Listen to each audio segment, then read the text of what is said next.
नमस्कार दोस्तों, good morning दोस्तों। आपका हमारे यूट्यूब चैनल में बहुत बहुत स्वागत है। चलिए दोस्तों, आज हम देखते हैं यूपीपीसीएस का प्रीलिम्स सेकंड पेपर, जो आपके प्रीलिम्स की दृष्टि से बहुत ही उपयोगी सिद्ध होगा, क्योंकि जिस पैटर्न के आधार पर आपके यूपीपीसीएस प्री में क्वेश्चन पूछे जाते हैं, उसी बेसिस के आधार पर उसी जैसे क्वेश्चन आपको यहाँ प्रैक्टिस के लिए दिए गए हैं। अगर आप इन क्वेश्चनों की प्रैक्टिस कर लेते हो तो आपको बहुत ही आसानी होगी। जब आप एग्ज़ाम देने जाओगे, वहाँ आप बहुत अच्छा फील करोगे, बहुत अच्छा सहज फील करोगे। आप एजिटेज क्वेश्चनों से फेमिलियर हो चुके होगे। इसलिए जो हमने आज जो सेकंड पेपर को जो आपके लिए लेके आए हैं, वो बहुत ही इम्पोर्टेंट और उपयोगी है। तो चलिए दोस्तों, आज का जो पहला क्वेश्चन है उसे हम देखते हैं। तो जो पहला क्वेश्चन है दोस्तों, वो है मुगल बादशाह बहादुर शाह प्रथम के संबंध में दिए गए निम्न कथनों पर विचार कीजिए और पुट के माध्यम से सही कथन का चयन करें। तो पहला दोस्तों कथन है, इसने बीजापुर के युद्ध में कम्बक्स को पराजित किया। इसके दरबार में एक डच प्रतिनिधि शिष्टमंडल जोशुआ केटेलार के नेतृत्व में आया था। यह सबसे अधिक उम्र में मुगल बादशाह बनने वाला व्यक्ति था। चौथा दोस्तों, इसने आमेर के शासक अजीत सिंह को मिर्जा राजा की उपाधि दी। तो दोस्तों इसमें से सही कथन का चयन करना है। तो दोस्तों इसका सही जो ऑप्शन है वो है दोस्तों डी, क्योंकि बीजापुर का युद्ध जनवरी 1709 ईस्वी में बहादुर शाह प्रथम और काम्बक्स के बीच हुआ, जिसमें काम्बक्स पराजित हुआ। 1711 ईस्वी में एक डच प्रतिनिधि शिष्टमंडल जो जोशुआ केटेलार के नेतृत्व में बहादुर शाह प्रथम के दरबार में आया था। बहादुर शाह प्रथम सबसे अधिक उम्र में मुगल बादशाह बनने वाला व्यक्ति था, जबकि आमेर के शासक जय सिंह को मिर्जा राजा की पदवी जहांदार शाह ने दी थी। तो दोस्तों अब आता है सेकंड क्वेश्चन। हैदर अली के संबंध में निम्न कथनों पर विचार कीजिए और कूट के माध्यम से सही उत्तर चुनें। तो पहला दोस्तों कथन है वो है, हैदर अली ने 1760 ईस्वी में स्वयं को मैसूर का शासक घोषित किया। सेकंड है, इसे 1756 ईस्वी में डिंडीगुल के किले का फौजदार नियुक्त किया गया। थर्ड है दोस्तों, इसने अपने सोने तथा तांबे के सिक्कों पर शिव पार्वती तथा विष्णु की मूर्ति अंकित करवाई थी। फोर्थ है दोस्तों, इसने पोर्टो नोवा के युद्ध में अंग्रेजों को पराजित किया। तो देखते हैं इसके सही ऑप्शन क्या क्या है दोस्तों।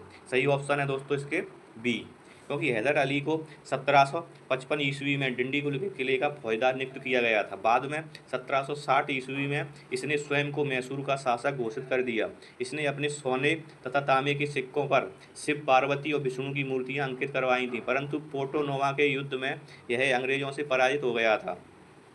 फिर दोस्तों नेक्स्ट क्वेश्चन इज थर्ड, निम्नलिखित कथनों में से कौन सा एक सही नहीं है। दोस्तों क्वेश्चन को दोस्तों यहाँ पर को बहुत केयरफुली पढ़ना है। यदि आप क्वेश्चन को केयरफुली नहीं पढ़ोगे तो आपको बहुत ही छोटी छोटी मिस्टेक्स के कारण पूरा आंसर गलत हो जाएगा, यानी कि बहुत ही सिली मिस्टेक होती है। यहाँ लिखा है सही नहीं है, तो कई स्टूडेंट्स क्या करते हैं, इसको जल्दबाजी में सही पढ़ लेते हैं और इसका आंसर सही निकाल देते हैं, जबकि यहाँ इसमें से देखना है कौन सा ऑप्शन दोस्तों गलत है।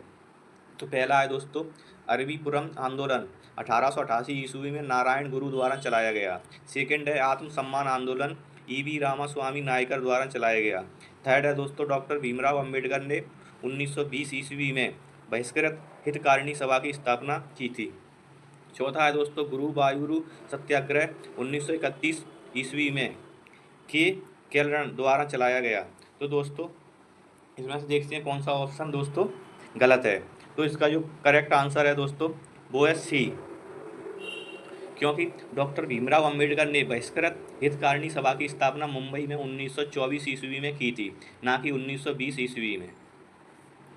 फिर आता है दोस्तों नेक्स्ट क्वेश्चन फोर्थ, निम्न में से कौन सा सही सुमेलित नहीं है। यानी कि एक तरफ तो दोस्तों कुरीतियाँ दी गई हैं और एक तरफ दोस्तों समाप्तकर्ता दिए गए, समाप्तकर्ता। तो दोस्तों पहली है जो वो ठगी प्रथा, दूसरी शिशुवध, तीसरी नरवली प्रथा, चौथी दास प्रथा। समाप्तकर्ता कर्नल स्लीमैन है, बेलेजली है, हार्डिंग द्वितीय है, एलन बरो है। तो दोस्तों इसमें से देखना है कौन सा सही सुमेलित नहीं है। इसमें भी दोस्तों क्वेश्चन को बहुत ही केयरफुली पढ़ना है दोस्तों, यानी कि कौन सा दोस्तों सुमेलित नहीं है। तो चौथे का जो करेक्ट आंसर है वो है दोस्तों सी, क्योंकि ठगी प्रथा का अंत लॉर्ड विलियम बेंटिंग के समय कर्नल स्लीमैन के नेतृत्व में किया गया। शिशुवध रोकने का प्रयास जॉन शोर तथा बेलेजली दोनों ने किया। बेलेजली के समय में 1802 ईस्वी की धारा 6 द्वारा शिशु हत्या को साधारण हत्या के रूप में मान लिया गया। नरबली प्रथा को समाप्त करने का श्रेय हार्डिंग प्रथम को जाता है। इसके लिए उसने एक अधिकारी कैंपबेल की नियुक्ति की थी, जबकि दास प्रथा एलन बरो के समय 1843 ईस्वी में समाप्त कर दी गई। चलिए दोस्तों, नेक्स्ट क्वेश्चन इज 5th। निम्नलिखित में से कौन सा सही सुमेलित नहीं है दोस्तों? इसको बहुत सब केयरफुली रीड करना है दोस्तों। लास्ट में जो कीवर्ड होते हैं उन पर दोस्तों बहुत ही फोकस रखना है आपको क्वेश्चन में। यदि आपका फोकस नहीं हुआ तो क्वेश्चन पूरा दोस्तों गलत हो जाएगा, वो आपकी मेहनत पूरे पानी में मिल जाएगी। एक तरफ तो दोस्तों दिए गए हैं समाचार पत्र, दूसरी तरफ भाषा। तो जो बंगाल गजेट है पहला, दूसरा समाचार दर्पण है, तीसरा मुंबई दर्पण है, चौथा दिग्दर्शन है। इनकी भाषा दोस्तों अंग्रेजी, बांग्ला, मराठी, गुजराती। देखते हैं इसमें से दोस्तों कौन सा इनकरेक्ट है। तो 5वें का जो करेक्ट आंसर है वो है दोस्तों डी, क्योंकि बंगाल गजेट के संपादक जेम्स ऑगस्टस इक्की थे और यह अंग्रेजी भाषा में निकलता था, तथा समाचार दर्पण के संपादक जेसी मार्समैन थे और यह बांग्ला भाषा में निकलता था। मुंबई दर्पण के संपादक बाल शास्त्री थे और यह मराठी भाषा में निकलता था, जबकि दिग्दर्शन के संपादक भी जेसी मार्समैन थे और यह भी बांग्ला भाषा में निकलता था। नेक्स्ट क्वेश्चन है दोस्तों 6। सितंबर 1920 ईस्वी में कोलकाता में हुए कांग्रेस के अधिवेशन में गांधी जी द्वारा प्रस्तुत असहयोग आंदोलन के प्रस्ताव का विरोध करते हुए किसने कहा था कि यह प्रस्ताव भारतीय स्वतंत्रता को सबसे बड़ा धक्का है, एक मूर्खतापूर्ण विरोध तथा समाज और सभ्य जीवन के विरुद्ध संघर्ष की घोषणा है? तो दोस्तों इसके कथन दिए गए ऑप्शन है दोस्तों Mohammad Ali Jinnah, Annie Besant, CR. दास, मोतीलाल नेहरू। तो इसका दोस्तों करेक्ट आंसर है वो है बी, क्योंकि गांधी जी द्वारा प्रस्तुत असहयोग आंदोलन के प्रस्ताव का विरोध करते हुए श्रीमती एनी बेसेंट ने कहा था कि यह प्रस्ताव भारतीय स्वतंत्रता को सबसे बड़ा धक्का है, एक मूर्खतापूर्ण विरोध तथा समाज और सभ्य जीवन के विरुद्ध संघर्ष की घोषणा है। नेक्स्ट क्वेश्चन आता है दोस्तों 7। नीचे दो कथन दिए गए हैं, जिनमें से एक को कथन ए और दूसरे को कारण आर कहा गया है। तो अभिकथन दोस्तों ए, मुस्लिम लीग ने क्रिप्स प्रस्ताव को अस्वीकार कर दिया। कारण है दोस्तों आर, इसमें भारत को ऐच्छिक रूप से राष्ट्रमंडल से अलग होने का अधिकार था। नीचे दिए गए कूट से सही उत्तर का चयन करें दोस्तों। इनमें बहुत दोस्तों ध्यान रखना है कि सही कह रहे हैं या गलत का चयन करें। तो इसमें से जो करेक्ट आंसर है वो है दोस्तों इसका बी, क्योंकि अभिकथन ए तथा कारण आर दोनों सही हैं, परंतु कारण आर अभिकथन ए की सही व्याख्या नहीं है। मुस्लिम लीग ने क्रिप्स प्रस्तावों को दो आधारों पर अस्वीकार किया। एक तो उनके लिए संविधान निर्मात्री संस्था में पृथक निर्वाचन मंडल को मान्यता नहीं दी गई थी, और दूसरा इसमें उनके भारत विभाजन की मांग को स्वीकार नहीं किया गया था। क्रिप्स प्रस्ताव में युद्ध के बाद एक ऐसे भारतीय संघ के निर्माण की व्यवस्था थी जिसे पूर्ण उपनिवेश का दर्जा प्राप्त हो तथा उसे राष्ट्रकूट से भी अलग होने का अधिकार प्राप्त होगा। इस प्रकार कथन तथा कारण दोनों सही है, परंतु कारण कथन की सही व्याख्या नहीं है। तो दोस्तों नेक्स्ट क्वेश्चन आता है दोस्तों 8। नीचे दो कथन दिए गए हैं सेम दोस्तों। तो कथन ये है, बलवन ने रक्त और लोह जैसी कठोर नीति अपनाई। वह कारण है दोस्तों, वह सुल्तान के पद और प्रतिष्ठा को पुनः स्थापित करना चाहता था। तो दोस्तों सही कूट का चयन करना है। तो 8 है उसका आंसर है दोस्तों ए, क्योंकि अभिकथन ए तथा कारण आर दोनों सही है। कारण आर अभिकथन ए की सही व्याख्या है। इल्तुतमिश के मृत्यु के बाद तुर्कान ए चहलगानी की महत्वाकांक्षाओं के कारण दिल्ली सल्तनत में सुल्तान का पद अपने गरिमा खो चुका था। साथ ही साम्राज्य में हो रहे विद्रोह और मंगोल आक्रमणों ने भी सरकार के अस्तित्व पर प्रश्न चिन्ह लगा दिया था। अतः इन सभी से निपटने के लिए बलवन ने एक कठोर नीति अपनाई, जिसे रक्त और लोह की नीति के नाम से जाना जाता है। नेक्स्ट क्वेश्चन हो दोस्तों 9। विजयनगर साम्राज्य में ऐसी भूमि जो सीधे राज्य के नियंत्रण में थी और इन ग्रामों के किसान राज्य को कर देते थे कहलाती थी दोस्तों। पहला ऑप्शन है भंडारवाद ग्राम, दूसरा है उमली ग्राम, तीसरा है कुट्टी, चौथा है दोस्तों मठापुर भूमि। तो दोस्तों इसका करेक्ट जो आंसर है वो आंसर इज डी, क्योंकि अकबर के समय किसानों के विजयनगर साम्राज्य में दोस्तों इसका जो 9 का जो करेक्ट आंसर है वो है दोस्तों ए, क्योंकि विजयनगर साम्राज्य में भू स्वामित्व के कई रूप देखने को मिलते हैं। भंडारवाद ग्राम यह सीधे राज्य के नियंत्रण वाली भूमि थी, इन ग्रामों के किसान राज्य को कर देते थे। उबली यह ग्राम की कुछ सेवाओं के बदले प्रदान की गई भूमि थी। यह लगन मुक्त भूमि थी। लगान कुट्टगी पट्टे पर दी गई भूमि थी। कुट्टगी वस्तुतः नगद या जींस के रूप में उपज का अंग था जिसे किसान भूस्वामी को प्रदान करता था। नेक्स्ट क्वेश्चन हो दोस्तों 10। कौन सी विशेषता आइन ए दहशाला पद्धति की नहीं है दोस्तों? इसमें देखना है कौन सी नहीं है दोस्तों, इस पर बड़ा केयर रखना है दोस्तों। फिर इसका ऑप्शन है दोस्तों, यह एक रैयतवाड़ी व्यवस्था ही थी जिसमें बिचौलियों का कोई अस्तित्व ना था। दूसरा है आइन ए दहशाला व्यवस्था का सर्वोच्च अधिकारी दीवान ए आला होता था। तीसरा है यह व्यवस्था मुख्य तौर पर जब्ती व्यवस्था का ही एक सुधरा हुआ रूप थी। चौथा है दोस्तों, यह 10 वर्ष के लिए स्थायी व्यवस्था थी। तो करेक्ट आंसर है दोस्तों वो है डी। अकबर के समय किसानों के हितों का विशेष तौर पर ध्यान रखा जाता था। इसके लिए उसने आइन ए दहशाला पद्धति अपनाया जो एक रैयतवाड़ी व्यवस्था ही थी। यह जब्ती व्यवस्था का ही एक सुधरा हुआ रूप थी, सुधरा हुआ, परंतु यह कोई 10 वर्षों की व्यवस्था नहीं थी बल्कि राज्य को इसमें कभी भी परिवर्तन करने का अधिकार था। नेक्स्ट क्वेश्चन दोस्तों 11। सिंधु घाटी सभ्यता से संबंधित निम्न कथनों पर विचार कीजिए। पहला दोस्तों कथन है हड़प्पा स्थल सुरकोटड़ा तथा धौलावीरा खंबात की खाड़ी में स्थित है। दूसरा कथन है दोस्तों हड़प्पा स्थल लोथल तथा रंगपुर कच्छ की खाड़ी में स्थित है। उपरोक्त में से कौन सा कथन दोस्तों सही है?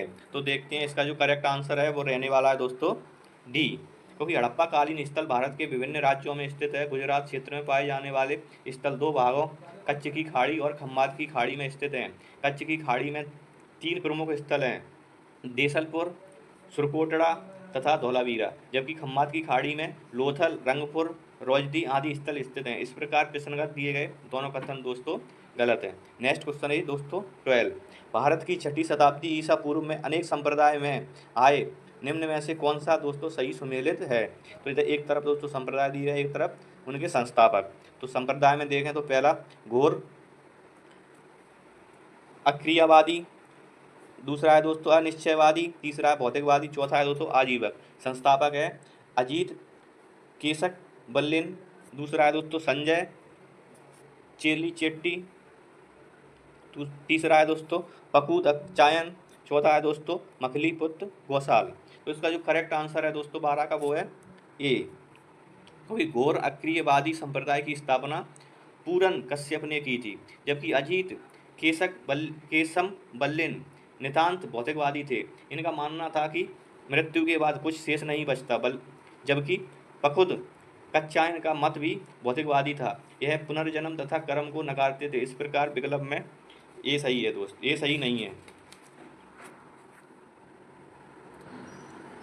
नेक्स्ट क्वेश्चन दोस्तों 13। निम्न में से किन से अशोक के व्यक्तिगत जीवन की जानकारी मिलती है? नंबर फर्स्ट है स्तंभ लेख से, दूसरा है बृहद शिलालेख से, तीसरा है लघु शिलालेख से, चौथा है गुहा लेख से। तो इसमें दोस्तों करेक्ट आंसर है वो है दोस्तों सी, क्योंकि अशोक के वे शिलालेख जो 14 शिलालेखों के मुख्य वर्ग में सम्मिलित नहीं है, लघु शिलालेख कहलाते हैं। इससे अशोक के व्यक्तिगत जीवन की जानकारी मिलती है। जैसे मास्की लघु शिलालेख में अशोक ने अपने को बुद्ध शाक्य कहा है। चौथा क्वेश्चन है दोस्तों संविधान के अनुच्छेद 28 में दिए गए प्रावधानों पर विचार कीजिए। निम्न में से कौन सा कथन सही है दोस्तों? तो कथन है फर्स्ट, अनुच्छेद 28 के अंतर्गत राज्य निधि से पूर्णतः पोषित किसी शिक्षा संस्थान में कोई धार्मिक शिक्षा नहीं दी जाएगी। दूसरा है दोस्तों यह व्यवस्था उन संस्थानों पर लागू होती है जिनका प्रशासन तो राज्य कर रहा हो लेकिन उनकी स्थापना किसी विन्यास या न्यास के अधीन हुई हो।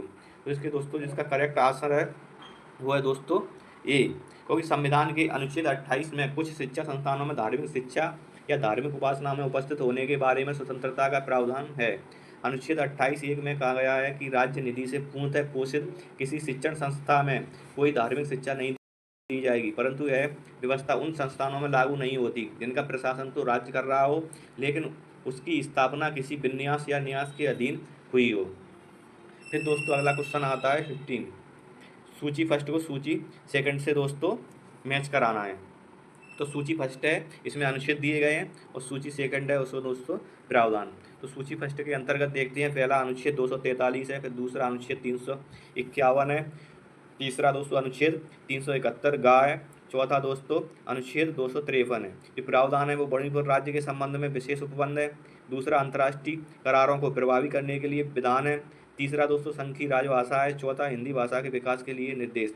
तो इसका जो सही कूट है दोस्तों, सही आंसर है वो है बी, क्योंकि संविधान के अनुच्छेद 243 में संघ की राजभाषा, अनुच्छेद 351 में हिंदी भाषा के विकास के लिए निर्देश हैं, अनुच्छेद 371 गांव में मणिपुर राज्य के संबंध में विशेष उपबंध तथा अनुच्छेद 253 में अंतर्राष्ट्रीय करारों को प्रभावी करने के लिए विधान का प्रावधान है। नेक्स्ट क्वेश्चन आता है दोस्तों 16। संविधान के भाग 5 में संघ की कार्यपालिका का वर्णन किया गया है। निम्नलिखित में से कौन संघ की कार्यपालिका में शामिल है? राष्ट्रपति एक, दूसरा है उपराष्ट्रपति, तीसरा है प्रधानमंत्री, चौथा है महान्यायवादी। तो इसका जो तो सही करेक्ट आंसर है वो है डी, यानी कि संविधान के भाग 5 में अनुच्छेद 52 से 78 तक में संघ की कार्यपालिका का वर्णन है। संघ की कार्यपालिका में राष्ट्रपति, उपराष्ट्रपति, प्रधानमंत्री, मंत्रिमंडल तथा महान्यायवादी शामिल होते हैं। Next question is 17। दल बदल से संबंधित निम्न कथनों पर विचार कीजिए। पहला है दोस्तों दल बदल से उत्पन्न निर्णयता संबंधी प्रश्नों का निर्णय सदन का अध्यक्ष करता है। सेकंड है दोस्तों अध्यक्ष द्वारा लिया गया निर्णय अंतिम होता है और इसे किसी न्यायालय में चुनौती नहीं दी जा सकती। तो दोस्तों इसका देखना है कौन कौन से कथन इसमें से सत्य हैं। तो करेक्ट आंसर है इसका दोस्तों ए, क्योंकि दल बदल से उत्पन्न निर्णयता संबंधी प्रश्नों का निर्णय सदन का अध्यक्ष करता है। प्रारंभ में इस कानून के अनुसार अध्यक्ष का निर्णय अंतिम होता था तथा इस पर किसी न्यायालय में प्रश्न नहीं उठाया जा सकता था, किंतु क्योतो होलोहन मामले 1992 में उच्चतम न्यायालय ने यह उपबंध इस आधार पर असंवैधानिक घोषित कर दिया कि यह उच्चतम न्यायालय तथा उच्च न्यायालय के अधिकार क्षेत्र से बाहर जाने का प्रयत्न है, अतः अब अध्यक्ष के निर्णय को चुनौती दी जा सकती है। नेक्स्ट क्वेश्चन वो दोस्तों है 18वां। निम्न एवं में से कौन सा एक सही सुमेलित दोस्तों नहीं है? इस पर दोस्तों ध्यान रखना है। संविधान के प्रावधान दिए, संविधान के भाग दिए गए हैं और दूसरी तरफ दोस्तों प्रावधान दिए गए हैं। तो संविधान के भाग के अंतर्गत भाग 9 खा, दूसरा है भाग 14 का, तीसरा है भाग 8 और भाग 19। फिर दोस्तों प्रावधान है सहकारी समितियां, संघ और राज्यों के अधीन सेवाएं, तीसरा है संघ राज्य क्षेत्र, चौथा है प्रकीर्ड। तो दोस्तों जो 18वें का जो सही करेक्ट आंसर है वो है दोस्तों बी। यहाँ विकल्प बी सही सुमेलित नहीं है, क्योंकि भाग 14 का में अधिकरण का उल्लेख है, जबकि भाग 14 में संघ और राज्यों के अधीन सेवाओं का उल्लेख है। भाग 9 खा में सहकारी समितियों तथा भाग 19 में प्रकीर्ड का उल्लेख है। तो नेक्स्ट क्वेश्चन हुई दोस्तों 19। नीचे दो कथन दिए गए हैं जिनमें से एक को कथन ए और दूसरे को कारण आर कहा गया है। अभी कथन ए, संसदीय सरकार को उत्तरदायी सरकार के नाम से भी जाना जाता है। कारण है दोस्तों इसका, संसदीय व्यवस्था में विधायिका अपने कार्यों तथा नीतियों के लिए कार्यपालिका के प्रति उत्तरदायी होती है। इसमें से दोस्तों सही कूट का चयन करना है। तो 19वीं का जो करेक्ट आंसर है वो दोस्तों सी, क्योंकि संसदीय व्यवस्था या संसदीय सरकार को उत्तरदायी सरकार के नाम से भी जाना जाता है, क्योंकि इसमें कार्यपालिका अपनी नीतियों एवं कार्यों के लिए विधायिका के प्रति उत्तरदायी होती है। इस प्रकार अभिकथन ए सही है, परंतु कारण आर गलत है। नेक्स्ट क्वेश्चन है दोस्तों 20। मंत्रिमंडलीय समितियों के संबंध में दिए कथनों पर विचार कीजिए तथा सत्य कथन का चुनें। पहला कथन है मंत्रिमंडलीय समितियां संवैधानिक हैं। दूसरा है दोस्तों संसदीय मामलों के मंत्रिमंडलीय समिति संसद में सरकार की भूमिका एवं कार्यों को देखती हैं। तो इसका दोस्तों करेक्ट ऑप्शन है वो है दोस्तों बी, क्योंकि मंत्रिमंडलीय समितियां अपने प्रादुर्भाव में गैर संवैधानिक अथवा संवैधानेतर जो कि संविधान से बाहर हैं, अर्थात इनका संविधान में उल्लेख नहीं है। इस प्रकार कथन एक गलत है, जबकि संसदीय मामलों की मंत्रिमंडलीय समिति संसद में सरकार की भूमिका एवं कार्यों को देखती है, इसलिए कथन 2 सही है। नेक्स्ट क्वेश्चन आता है दोस्तों 21। निम्नलिखित में से कौन सा कथन सही नहीं है? यहाँ दोस्तों गलत कथन का चयन करना है। पहला है दोस्तों मई 1949 ईस्वी में राष्ट्रमंडल में भारत की सदस्यता का सत्यापन किया गया। दूसरा है दोस्तों 22 जुलाई 1947 को राष्ट्रीय ध्वज को अपनाया गया। तीसरा है 24 जनवरी 1950 को राष्ट्रीय गान को अपनाया गया। चौथा है दोस्तों 26 जनवरी 1950 को डॉक्टर राजेंद्र प्रसाद को भारत के पहले राष्ट्रपति के रूप में चुना गया। तो इसका दोस्तों करेक्ट आंसर है वो है डी, क्योंकि डॉक्टर राजेंद्र प्रसाद को भारत के पहले राष्ट्रपति के रूप में 24 जनवरी 1950 को चुना गया। इस प्रकार दोस्तों कथन डी है वो गलत है, जबकि अन्य सभी कथन सही है। फिर दोस्तों नेक्स्ट क्वेश्चन 22। नीचे दो कथन दिए गए हैं सेम दोस्तों। तो कथन पहला है, मुख्यमंत्री राज्य सरकार के किसी भी मंत्री को बर्खास्त कर सकता है। कारण है इसका, मुख्यमंत्री राज्य मंत्रिपरिषद का प्रमुख होता है। नीचे दिए गए कूट में से दोस्तों सही उत्तर का चयन करना है। तो 22 का जो करेक्ट आंसर रहने वाला है वो है दोस्तों डी, क्योंकि अभिकथन ए गलत है परंतु कारण आर सही है। मुख्यमंत्री राज्य मंत्री परिषद का प्रमुख होता है परंतु वह मंत्रियों को बर्खास्त नहीं करता, बल्कि मतभेद होने पर वह किसी भी मंत्री से त्याग पत्र देने के लिए कह सकता है या राज्यपाल को उसे बर्खास्त करने का परामर्श दे सकता है। इस प्रकार दोस्तों कथन ए गलत है तथा कारण आर सही है। Next question 23। राष्ट्रीय उपभोक्ता आयोग के संबंध में निम्न कथनों पर विचार कीजिए। पहला कथन है दोस्तों, राष्ट्रीय आयोग के पास किसी भी राज्य आयोग के आदेशों के खिलाफ अपील सुनने का अधिकार है। सेकंड है दोस्तों, यह अपील राज्य आयोग के आदेशों की तारीख से 60 दिनों के भीतर की जा सकती है। तो इसका जो सत्य कथन है दोस्तों वो देखते हैं 23 का ए, क्योंकि राष्ट्रीय उपभोक्ता आयोग के पास आर्थिक क्षेत्राधिकार के साथ साथ अपीली क्षेत्राधिकार भी है। इससे राज्य आयोग के आदेशों के खिलाफ अपील सुनने का अधिकार प्राप्त है, परंतु यह अपील राज्य आयोग के आदेशों की तारीख से 30 दिनों के भीतर की जा सकती है। परंतु विशेष परिस्थितियों में यदि आयोग इस बात से संतुष्ट है कि दिए गए समय के भीतर अपील दायर नहीं करने के पर्याप्त कारण हैं, तो वह 30 दिनों की समाप्ति के बाद दायर की गई अपील पर भी विचार कर सकता है। इस प्रकार दोस्तों कथन एक सही है जबकि दूसरा गलत है। दोस्तों नेक्स्ट क्वेश्चन आता है 24। 24 में कहा गया है, दो कथन दिए गए हैं दोस्तों कारण। तो कथन एक है दोस्तों, वायुमंडल का निचला भाग जिसकी बाह्य सीमा 80 से 88 किलोमीटर तक निर्धारित की गई है सबमंडल कहा जाता है। कारण है इसका, क्योंकि इनमें गैसों के अनुपात में परिवर्तन नहीं होता है। अब दोस्तों इसमें सही कूट का चयन करना है। तो इसका जो सही आंसर है वो दोस्तों ए,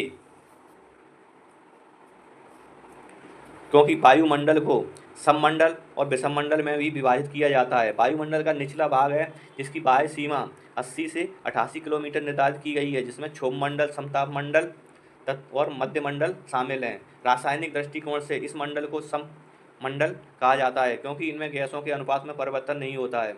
इसलिए अभिकथन ए तथा कारण आर दोनों सही हैं तथा कारण आर अभिकथन ए की सही स्पष्टीकरण है।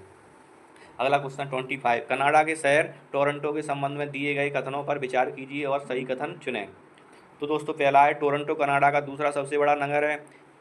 फिर दूसरा यह कागज एवं लुगदी निर्माण उद्योग का प्रमुख केंद्र है। सही कूट का चयन करना है। तो 25 का आंसर करेक्ट दो दोस्तों डी, क्योंकि टोरंटो कनाडा का सबसे बड़ा नगर है तथा यह मुख्य रूप से इंजीनियरिंग तथा वाहन उद्योग का प्रमुख केंद्र है। इस प्रकार दोनों कथन गलत हैं दोस्तों। फिर नेक्स्ट क्वेश्चन आता है 26। निम्नलिखित में से किस क्षेत्र को श्वेत निवासियों की कब्र कहा जाता है। पहला दोस्तों एशिया के पूर्वी द्वीप समूह को, दूसरा है गिनी तट को, तीसरा है बिस्के की खाड़ी क्षेत्र को, चौथा है इनमें से कोई नहीं। तो दोस्तों जो करेक्ट आंसर है वो है बी, क्योंकि गिनी तट क्षेत्र जो विषुवतरेखी क्षेत्र के अंतर्गत आता है, यहाँ वायु शांत रहती है और अधिक तापमान तथा नमी के कारण उमस होती है, जिसके कारण अनेक बीमारियां पैदा होती हैं। इसी कारण गिनी तट को श्वेत निवासियों की कब्र कहा जाता है। नेक्स्ट क्वेश्चन है दोस्तों 27। निम्नलिखित में से कौन सा कथन सही नहीं है। यहाँ दोस्तों ध्यान देने वाली बात है, यहाँ गलत पूछ रहा है दोस्तों। फिर पहला है दोस्तों, पुनपुन नदी सोन नदी की सहायक नदी है। दूसरा है बराकर नदी दामोदर नदी की सहायक नदी है। तीसरा है खरगाई नदी ब्राह्मणी नदी की सहायक नदी है। चौथा है हेमवती नदी कावेरी नदी की सहायक नदी है। तो इसका जो करेक्ट आंसर है वो है दोस्तों सी, क्योंकि खरगाई नदी स्वर्णरेखा नदी की प्रमुख सहायक नदी है, जबकि ब्राह्मणी नदी के प्रमुख सहायक नदियाँ पूरा, संखेड़ और टिकरा हैं। इस प्रकार कथन दोस्तों सी सही नहीं है। अगला क्वेश्चन दोस्तों 28। निम्नलिखित युगों में से कौन सा एक सही सुमेलित नहीं है दोस्तों। एक तरफ तो दोस्तों खनिज दिए गए हैं और दूसरे तरफ उत्पादक देश, शीर्ष उत्पादक देश दोस्तों कौन कौन से हैं। तो पहला है खनिज के अंतर्गत क्रोमियम, दूसरा तांबा, तीसरा जिंक, चौथा टंगस्टन। इसी प्रकार दोस्तों शीर्ष उत्पादक देश के अंतर्गत कजाकिस्तान, चिली, ऑस्ट्रेलिया, रूस। तो इसमें से दोस्तों देखते हैं करेक्ट आंसर है वो है दोस्तों इसका डी, क्योंकि वर्तमान आंकड़ों के अनुसार टंगस्टन के 3 सबसे बड़े उत्पादक देश चीन, दूसरा रूस, तीसरा वियतनाम है। इस प्रकार दोस्तों जो टी है वही सही सुमेलित नहीं है। नेक्स्ट क्वेश्चन दोस्तों 29। अफ्रीका महाद्वीप के विभिन्न देशों के समूह में से किन देशों का समूह हिंद महासागर के तटीय राष्ट्र हैं। सही उत्तर का दोस्तों चयन करना है। पहला है दोस्तों दक्षिण अफ्रीका, मोजाम्बिक, तंजानिया, कीनिया। फिर दूसरा है दक्षिण अफ्रीका, जिम्बाब्वे, तंजानिया, कीनिया। तीसरा है दक्षिण अफ्रीका, सोमालिया, मोजाम्बिक, इथियोपिया। चौथा है दक्षिण अफ्रीका, तंजानिया, मालवी, सोमालिया। तो करेक्ट आंसर है वो है दोस्तों इसका ए, क्योंकि अफ्रीका महाद्वीप के निम्न देश हिंद महासागर के तटीय राष्ट्र हैं: दक्षिण Africa, Mozambique, Tanzania, Kenya, Somalia. इस प्रकार दोस्तों कथन ये सही है। फिर अगला क्वेश्चन आता है दोस्तों 30। भारत के जो राज्य बांग्लादेश के साथ सीमा बनाते हैं उन्हें उनकी लंबाई के अधिक से कम क्रम में व्यवस्थित कीजिए और दिए गए कूट से सही उत्तर का चयन कीजिए। तो पहला है मेघालय, दूसरा है दोस्तों मिजोरम, तीसरा है पश्चिम बंगाल, चौथा है असम, पांचवा है त्रिपुरा। तो इनको दोस्तों अधिक से कम लंबाई के क्रम में व्यवस्थित करना है। तो इसका जो करेक्ट आंसर है वो है दोस्तों सी, क्योंकि बांग्लादेश के साथ 5 भारतीय राज्य सीमा बनाते हैं और सीमा की लंबाई के क्रम में उनका स्थान पहला है पश्चिम बंगाल दोस्तों, जो 2216.7 किलोमीटर की सीमा बनाता है। त्रिपुरा दोस्तों 856 किलोमीटर की सीमा बनाता है। मेघालय 443 किलोमीटर की सीमा बनाता है और मिजोरम दोस्तों 318 किलोमीटर की सीमा बनाता है और असम 263 किलोमीटर की सीमा बनाता है। Next question 31। सूची 1 को सूची सेकंड से मैच कराना है दोस्तों, तो और सही उत्तर का चयन करना है। यूरेनियम केंद्र है दोस्तों सूची 1 में, सूची 2 में अवस्थिति है। तो पहली सूची के अंतर्गत तुरमाडी, दूसरा गोगी, तीसरा लंबापुर, चौथा है दोस्तों दोमाई साड़क। तो फिर दोस्तों अवस्थिति तेलंगाना, झारखंड, कर्नाटक, मेघालय। तो दोस्तों इसका सही कूट है वो है बी, क्योंकि तुरमाटी यूरेनियम केंद्र झारखंड में और गोगी कर्नाटक में, लंबापुर तेलंगाना में तथा दोमाई साइट मेघालय में स्थित है। फिर दोस्तों अगला क्वेश्चन आता है 32। निम्न युग्मों में से कौन सा एक सही सुमेलित है? एक तरफ दोस्तों झील दी गई है, एक तरफ उनकी अवस्थिति दी गई है। तो झील देखें तो किलीवेली झील, नक्की झील, पुलिकट झील और चंदुवी झील। अवस्थिति तमिलनाडु, गुजरात, केरल, मेघालय। तो जो 32 का करेक्ट आंसर है वो है दोस्तों ए, क्योंकि किलीवेली झील तमिलनाडु में, चंदुवी झील असम में, नक्की झील राजस्थान में तथा पुलिकट झील आंध्र प्रदेश में स्थित है। अगला क्वेश्चन आता है दोस्तों 33। जलवायु समूह के बारे में दिए गए निम्नलिखित कथनों पर विचार कीजिए। पहला दोस्तों है जलवायु समूह द क्लाइमेट ग्रुप वर्ष 2003 में स्थापित एक अंतर्राष्ट्रीय लाभकारी संगठन है। दूसरा, इस संगठन का उद्देश्य जलवायु कार्यवाही को तीव्र करने के साथ साथ ऊर्जा दक्षता सुधारों को मापना और रिपोर्ट करना है। उपरोक्त में से कौन सा कथन दोस्तों सही है? तो इसका 33 का जो करेक्ट आंसर है वो है दोस्तों बी, क्योंकि जलवायु समूह द क्लाइमेट ग्रुप वर्ष 2003 में स्थापित एक अंतर्राष्ट्रीय गैर लाभकारी संगठन है। इस संगठन का उद्देश्य जलवायु कार्यवाही को तीव्र करना है। इसका कार्य ऊर्जा दक्षता सुधारों को मापने एवं रिपोर्ट करने के साथ ही प्रतिबद्ध 120 से अधिक स्मार्ट व्यवसायों को एक साथ लाना है। इस प्रकार दोस्तों कथन एक गलत हो जाता है जबकि दूसरा सही है। अगला क्वेश्चन 34। अटल नवीकरण और शहरी रूपांतरण मिशन 2.0 के संबंध में निम्न कथनों पर विचार कीजिए। पहला, यह योजना 1 अक्टूबर 2021 को प्रारंभ की गई। दूसरा, यह योजना का उद्देश्य देश के 4700 शहरी स्थानीय निकायों में 100% जल आपूर्ति एवं 500 अमृत शहरों में 100% सीवेज निस्तारण करना है। तो दोस्तों इसमें देखना है कौन कौन से कथन करेक्ट हैं। तो इसका जो करेक्ट आंसर है वो दोस्तों सी, क्योंकि अटल नवीकरण और शहरी रूपांतरण मिशन 2.0 1 अक्टूबर 2021 को प्रारंभ किया गया, जिसका उद्देश्य देश के 4700 शहरी स्थानीय निकायों में 100% जल आपूर्ति एवं 500 अमृत शहरों में 100% सीवेज निस्तारण करना है। अतः प्रश्न का दिए गए दोनों कथन दोस्तों सही है। फिर नेक्स्ट क्वेश्चन 35। जनवरी 2024 में नीति आयोग द्वारा जारी गरीबी से संबंधित चर्चा पत्र के संबंध में कौन सा कथन दोस्तों सही नहीं है? तो दोस्तों इसमें से देखते हैं कौन सा कथन गलत है। इसके अनुसार 2022-23 में बहुआयामी निर्धनता घटकर 11.28% रह गई। दूसरा है, चर्चा पत्र के अनुसार संदर्भित अवधि 2013 से 14 से लेकर सर 2022 और 23 में बहुआयामी निर्धनता में 70.89% की गिरावट दर्ज की गई। थर्ड है दोस्तों, संख्या की दृष्टि से विगत 9 वर्षों में 23.82 करोड़ लोग बहुआयामी गरीबी से बाहर निकले हैं।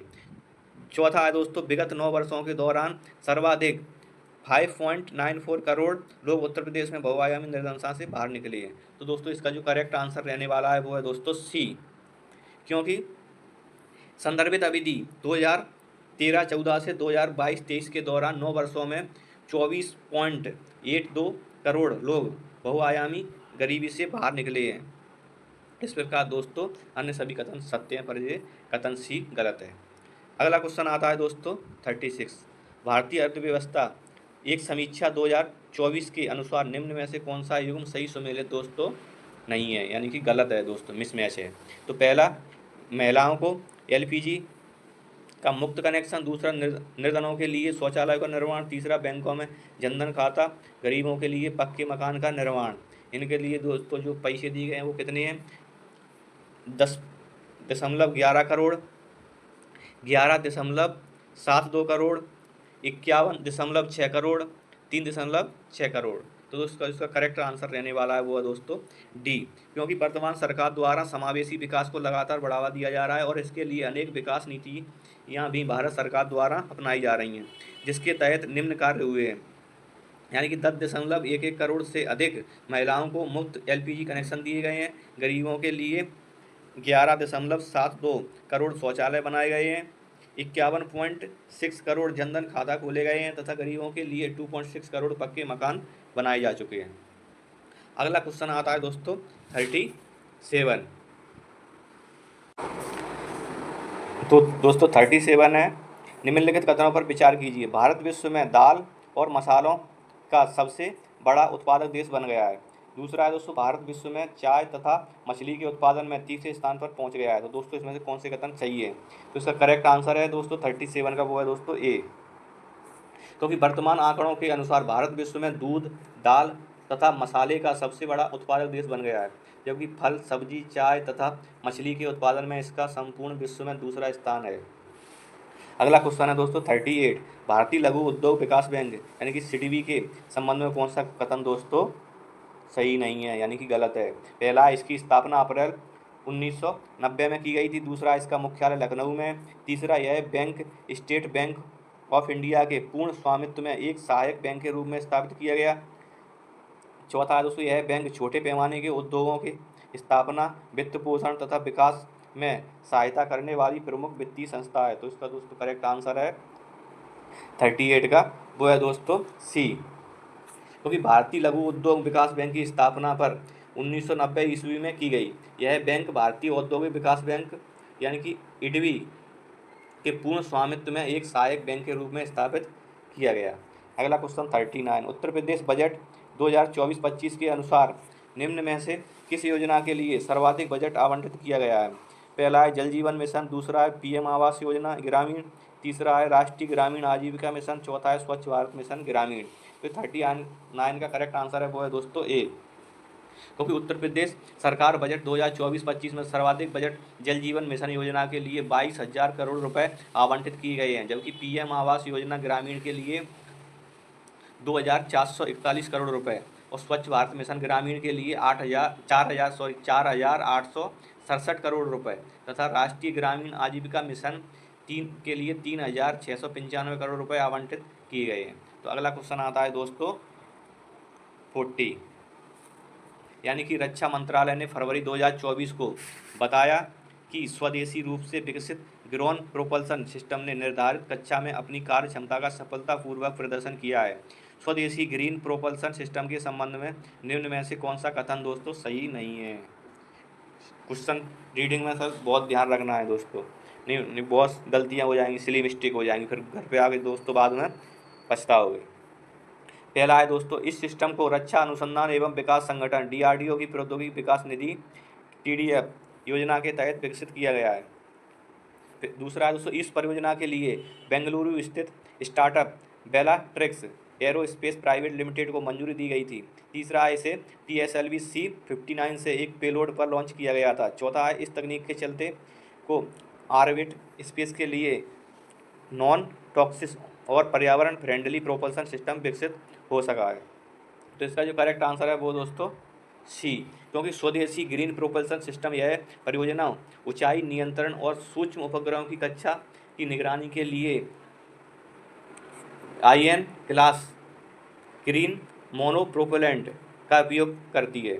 इसे PSLV-C-59-58 से एक पेलोड पर लॉन्च किया गया था, जिसने अपने निर्धारित कक्षा में अपनी कार्य क्षमता का सफलतापूर्वक प्रदर्शन किया। इस प्रकार दोस्तों कथन है जो सी है वो गलत है, जबकि अन्य कथन सही है। नेक्स्ट क्वेश्चन दोस्तों 41।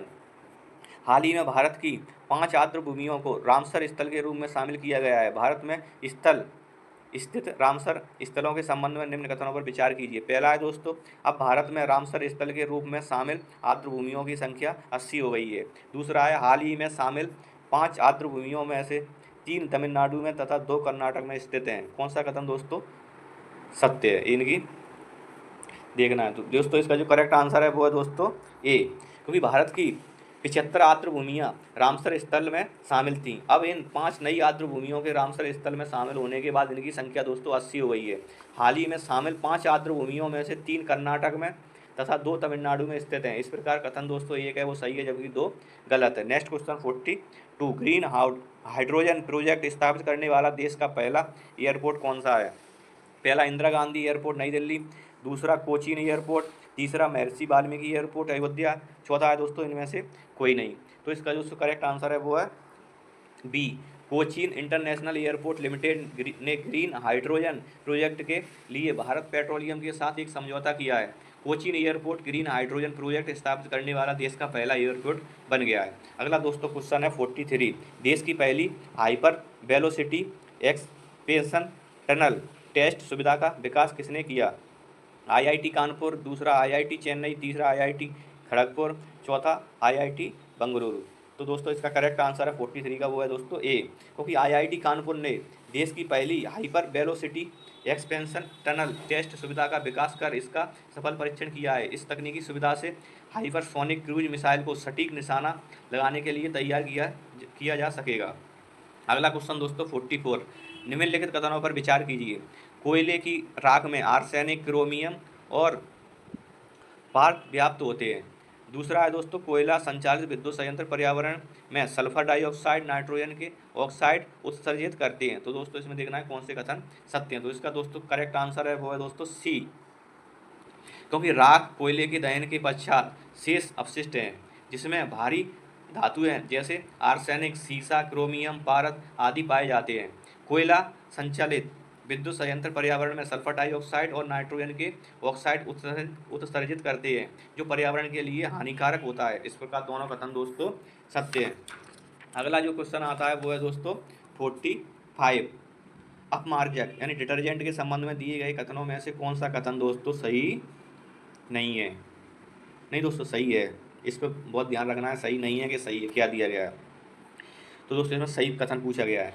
तो दोस्तों पहला है, अपमार्जक का प्रयोग मृदु तथा कठोर दोनों प्रयोग के जल में किया जा सकता है। दूसरा है दोस्तों, अपमार्जक कठोर जल में उपस्थित कैल्शियम और मैग्नीशियम आयनों के साथ जल में अविलेय लवण नहीं बनाते हैं। तीसरा है दोस्तों, रासायनिक दृष्टि से अपमार्जक प्रबल अम्ल और प्रबल क्षार से बने अति उच्च अणुभार के लवण होते हैं। तो दोस्तों इसका जो करेक्ट आंसर है 45 का वो है दोस्तों डी, क्योंकि अपमार्जक एक विशेष प्रकार के कार्बनिक पदार्थ हैं जिनमें साबुन की तरह मेल साफ करने का गुण होता है। अपमार्जक मृदु और कठोर दोनों प्रकार के जल में उपयोग किए जा सकते हैं, क्योंकि यह कठोर जल में उपस्थित कैल्शियम और मैग्नीशियम आयनों के साथ जल में अविलेय लवण नहीं बनाते हैं। रासायनिक दृष्टि से तो अपमार्जक प्रबल अम्ल और प्रबल क्षार से बने उच्च अणुभार के लवण होते हैं। अगला क्वेश्चन दोस्तों 46। निम्नलिखित कथनों पर विचार कीजिए। पहला, रक्त समूह ओ को सर्वदाता कहा जाता है। दूसरा, ओ समूह के रक्त में ए और बी दोनों एंटीजन पाए जाते हैं, जिसके कारण किसी व्यक्ति को देने पर कोई स्कंदन नहीं होता है। दोस्तों इसमें देखना है कौन से कथन सही है। तो 46 का जो करेक्ट आंसर वो ए, क्योंकि रक्त समूह ओ सर्वदाता कहा जाता है, क्योंकि यह रक्त समूह में ना तो कोई एंटीजन उपस्थित रहता है और ना ही RH फैक्टर, अतः इस रक्त समूह का रक्त किसी व्यक्ति को देने पर कोई स्कंदन नहीं होता है। दूसरा अगला क्वेश्चन है दोस्तों 47। तो 47 के अंतर्गत निम्नलिखित में से कौन सा कथन दोस्तों सही नहीं है? तो पहला है, प्याज के छिलके उतारने पर आंसू सल्फनिक अम्ल के कारण निकलता है। फिर दूसरा है, शहतूत का फल साइकोनस कहलाता है। तीसरा है, मिर्च की तीक्ष्णता कैप्सेसिन की उपस्थिति के कारण होती है। डी है दोस्तों, फलों में मीठा स्वाद फ्रैक्टोज के कारण होता है। तो दोस्तों इसका जो इसमें पूछ रहे हैं तो इसका करेक्ट आंसर होने वाला है वो है दोस्तों बी, क्योंकि जो शहतूत का फल सोरोसिस कहलाता है, यह एक प्रकार का बहु या मिश्रित फल है। बाकी दोस्तों अन्य कथन है वो सत्य है। फिर अगला क्वेश्चन है दोस्तों 48, निम्न युग्मों में से कौन सा एक सही सुमेलित है? पहला है दोस्तों हाइड्रोमीटर, दूसरा है लक्स मीटर, तीसरा है रिंगलमैन स्केल, चौथा है दोस्तों स्पेक्ट्रोमैनोमीटर। फिर दोस्तों इनके दूसरे ऑप्शन है किन से मैच कराना है? सापेक्षिक आर्द्रता से, प्रकाश की गति से, धुएं का घनत्व से, हृदय की धड़कन से। तो देखते हैं इसमें दोस्तों कौन सा सही है। तो करेक्ट आंसर है दोस्तों सी, क्योंकि सापेक्षिक आर्द्रता हाइग्रोमीटर से और प्रकाश की तीव्रता लक्स मीटर से, धुएं का घनत्व रिंगलमैन स्केल से तथा हृदय की धड़कन स्टेथोस्कोप की सहायता से मापी जाती है। अगला क्वेश्चन है दोस्तों 49, नीचे दो दोस्तों कथन दिए गए हैं और कारण। कथन है दोस्तों कार में पीछे के यातायात को देखने के लिए उत्तर दर्पण का प्रयोग किया जाता है। कारण है दोस्तों उत्तर दर्पण द्वारा प्रतिबिंब वास्तविक, सीधा और वस्तु से बड़ा बनता है। दोस्तों इसका करेक्ट आंसर है वो है सी, क्योंकि कार में पीछे के यातायात के दृश्य अवलोकन के लिए उत्तल दर्पण का प्रयोग किया जाता है, क्योंकि उत्तल दर्पण द्वारा प्रतिबिंब आभासी, सीधा और वस्तु से छोटा बनता है। अगला क्वेश्चन दोस्तों 50, भारत के संदर्भ में निम्नलिखित कथनों पर विचार कीजिए। भारत में मोनाजाइट में थोरियम पाया जाता है। दूसरा, भारत में सार्वजनिक लोक उद्यम इंडियन रेयर अर्थ लिमिटेड एकमात्र ऐसा निकाय है जो मोनाजाइट के प्रसंस्करण से दुर्लभ मृदा यौगिकों का उत्पादन करता है। तो दोस्तों इसका जो करेक्ट आंसर है वो है सी, क्योंकि भारत में मोनाजाइट दुर्लभ मृदाओं तथा थोरियम का स्रोत है। भारत में सार्वजनिक लोक उद्यम इंडियन रेयर अर्थ लिमिटेड एकमात्र ऐसा निकाय है जो मोनाजाइट के प्रसंस्करण से दुर्लभ मृदा यौगिकों का उत्पादन करता है। अगला क्वेश्चन है दोस्तों 51, नीचे दो कथन दिए गए हैं जिनमें से एक को कथन ए और दूसरे को कारण आर कहा गया है। दोस्तों अभी कथन ए है, निकट दृष्टता दोष निवारण के लिए रोगी को अवतल लेंस का चश्मा लगाना पड़ता है। कारण है दोस्तों नेत्र के गोलक के बड़े हो जाने के कारण फोकस बिंदु एवं रेटिना के मध्य की दूरी घट जाती है। तो निम्न में से दोस्तों सही कूट का चयन करना है।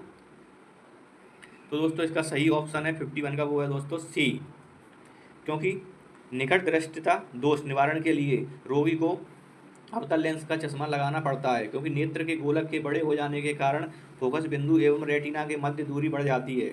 अतः पास की वस्तुएं तो साफ दिखाई देती हैं परंतु दूर की वस्तुएं धुंधली। इस प्रकार दोस्तों कथन ए सही है परंतु कारण आर गलत है। अगला क्वेश्चन है दोस्तों 52, इसमें दोस्तों सूची फर्स्ट को सूची सेकंड से मैच कराना है। एक तरफ दोस्तों विटामिन दी गई है, एक तरफ रोग। तो विटामिन कौन कौन सी हैं? B7 retinol, B2 calciferol. रोग असमय बुढ़ापा, सूखा रोग, रतौंधी, बालों का गिरना। तो दोस्तों इसका जो करेक्ट कूट है, करेक्ट आंसर है दोस्तों वो है बी, क्योंकि जो विटामिन है B7 उसके कारण दोस्तों बालों का गिरना होता है इसकी कमी से। दोस्तों जो रेटिनॉल है उसके कारण उसकी कमी से दोस्तों रतौंधी रोग होता है। जो विटामिन B2 है उसकी कमी से असमय बुढ़ापा आता है। और दोस्तों जो कैल्सीफेरल है उसकी कमी के कारण सूखा रोग होता है। फिर दोस्तों अगला क्वेश्चन आता है 53 के अंतर्गत देखें, काला जार के संदर्भ में निम्नलिखित कथनों पर विचार कीजिए। पहला है दोस्तों यह रोग लीशमेनिया नामक प्रोटोजोआ से फैक्ट्स है। यह दूसरा, यह रोग क्यूलेक्स मच्छरों के द्वारा फैलता है। सॉरी दोस्तों इसको पहले एक बार रिपीट कर देते हैं। पहला ऑप्शन है उसमें दिया गया है यह रोग लीशमेनिया नामक प्रोटोजोआ से फैलता है। दूसरा है दोस्तों यह रोग क्यूलेक्स मच्छरों के द्वारा फैलता है। तो दोस्तों सही कथन का चयन करना है। इसका 53 का जो करेक्ट आंसर है वो है दोस्तों बी, क्योंकि काला जार एक संक्रमण बीमारी है जो परजीवी लिशमेनिया दोनों वानी के कारण होती है। काला जार पर जीवी बालू मक्खी के द्वारा फैलता है। इस परजीवी का जीवन चक्र मनुष्य और बालू मक्खी के ऊपर निर्भर करता है। यह परजीवी अपने जीवन का ज़्यादातर समय मनुष्यों के शरीर में रहकर बिताता है। दोस्तों अगला क्वेश्चन आता है 54। तो 54 में संघ इकाई नोड मेटा के संदर्भ में निम्न कथनों पर विचार कीजिए। पहला, यह नाम जैकब क्लोन ने 1738 में दिया था। दूसरा है इस संघ के सभी जीव जल, थल तथा वायु तीनों में रहते हैं। सही कथन का चयन करना है दोस्तों। इसका करेक्ट आंसर है बी। तो दोस्तों इकाई नोडमेंटा संघ को यह नाम जैकब क्लोन ने 1738 में दिया। प्राय इस संघ के सभी जीव समुद्र में पाए जाते हैं। तारा मछली, ब्रिटिल स्टार और एडिडान इस संघ के उदाहरण हैं। अगला क्वेश्चन है दोस्तों 55। श्वेत रुधिर कणिकाओं के संदर्भ में निम्न कथनों पर विचार कीजिए। इसका जीवन काल 120 दिन तक का होता है। दूसरा इसका प्रमुख कार्य शरीर को संक्रमण से बचाना है। सही कथन का चयन करना है दोस्तों। 55 का करेक्ट आंसर सी। क्योंकि श्वेत रुधिर कणिकाएं सामान्यतः कम समय तक जीवित रहती हैं। इनका आकार निश्चित नहीं होता है। इनका प्रमुख कार्य शरीर को संक्रमण से बचाना और हीमोग्लोबिन के अभाव में यह रंग विहीन होता है, यानी कलरलेस होता है, कलर नहीं होता। अगला है दोस्तों 56 सूची। फर्स्ट को सूची सेकंड से मैच कराना है दोस्तों। पहले में अध्यक्ष, दूसरे में विभाग। तो अध्यक्ष, सीता अध्यक्ष, अकारा अध्यक्ष, मुद्रा अध्यक्ष, संस्था अध्यक्ष। विभाग दोस्तों खान विभाग, कृषि विभाग, पासपोर्ट विभाग, व्यापारिक विभाग। दोस्तों इसमें से देखते हैं कौन कौन से करेक्ट हैं। इसका आंसर है दोस्तों सी। क्योंकि जो सीता अध्यक्ष है वो कृषि विभाग का विभाग है उसके लिए, जो अकारा अध्यक्ष है उसके लिए खान विभाग है, जो मुद्रा अध्यक्ष है उसके लिए पासपोर्ट विभाग है, जो संस्था अध्यक्ष है उसके लिए व्यापारिक मार्गों का विभाग है दोस्तों। फिर अगला क्वेश्चन आता है 57। इसमें भी दोस्तों एक तरफ ग्रंथ दिए गए हैं, एक तरफ लेखक। अब इसमें से देखता है कौन सा सुमेलित नहीं है दोस्तों। तो ग्रंथ में देखें तो महाभाष्य, मृच्छकटिकम, बुद्धिचरित्र, नाट्यशास्त्र। लेखक में पंतजलि, सूत्रक, भास, भरतमुनि। तो इसका जो करेक्ट आंसर है वो है दोस्तों सी। क्योंकि बुद्ध चरित्र अश्वघोष यानी संस्कृत कवि द्वारा लिखा गया था। इसे बुद्ध चरित्र काव्य सूत्र भी कहा जाता है। बुद्ध चरित्र 2वीं शताब्दी के प्रारंभ में गौतम बुद्ध के जीवन पर संस्कृत भाषा में लिखा गया एक महाकाव्य है। अगला क्वेश्चन 58। द्रविड़ शैली के संदर्भ में निम्नलिखित कथनों पर विचार करें। पहला है इस शैली का विकास तमिल प्रदेश में हुआ था। दूसरा है इस शैली में मंदिर चतुष्कोणीय होते हैं। सही कथन का चयन करना है दोस्तों। तो इसका जो आंसर है वो है डी। क्योंकि द्रविड़ शैली का विकास तमिल प्रदेश में हुआ था। इस शैली की स्थापना पल्लव शासकों के काल में हुई थी और इस शैली के मंदिर आयताकार तथा शिखर पिरामिड के आकार का होता है। अगला क्वेश्चन है दोस्तों 59। इसमें भी सूची फर्स्ट को सूची सेकंड से मैच कराना है। तो एक तरफ बौद्ध संगीति दी गई है, एक तरफ उनके स्थान दिए गए हैं। बौद्ध संगीति के अंतर्गत चतुर्थ है, प्रथम है, तृतीय है, द्वितीय है और स्थान के आधार पर राज्य गृह है, कश्मीर है, वैशाली है, पाटलिपुत्र है। तो इसको करेक्ट आंसर है वो है दोस्तों बी इसका। क्योंकि जो बौद्ध संगीति है चतुर्थ वो कश्मीर में हुई थी और जो प्रथम थी वो राजगृह में हुई थी, जो तृतीय थी वो पाटलिपुत्र में, जो द्वितीय थी वो वैशाली में। फिर दोस्तों अगला क्वेश्चन आता है 60। निम्नलिखित में से कौन सा राज्य के उच्च न्यायालय का मुख्य क्षेत्राधिकार दोस्तों नहीं है। प्रारंभिक क्षेत्राधिकार, परामर्शी क्षेत्राधिकार, निरीक्षण का क्षेत्राधिकार, अपीली क्षेत्राधिकार। तो दोस्तों इसमें देखें इसका करेक्ट आंसर है दोस्तों वो है बी। क्योंकि भारतीय संविधान के अनुसार परामर्शी संबंधी क्षेत्राधिकार अनुच्छेद 143 के तहत सर्वोच्च न्यायालय का है।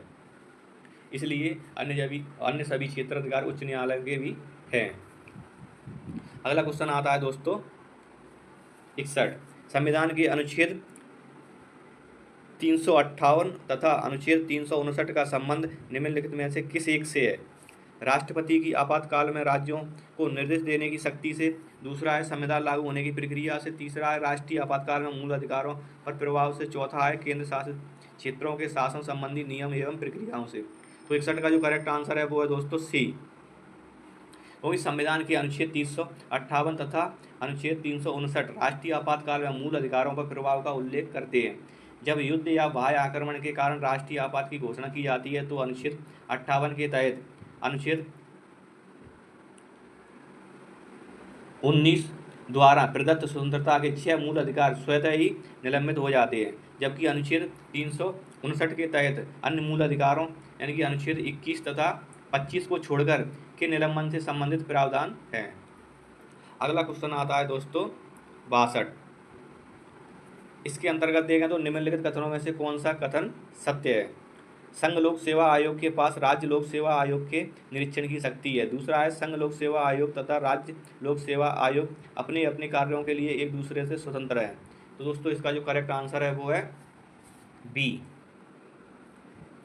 क्योंकि अनुच्छेद 325 के अंतर्गत संघ एवं राज्यों के लिए लोक सेवा आयोग के गठन का प्रावधान किया गया है। ये दोनों अपने कार्यों के लिए एक दूसरे से स्वतंत्र होते हैं। संघ लोक सेवा आयोग राज्य लोक सेवा आयोग का निरीक्षण नहीं करता, इसलिए दोस्तों कथन 2 सत्य है। अगला है दोस्तों क्वेश्चन है 63।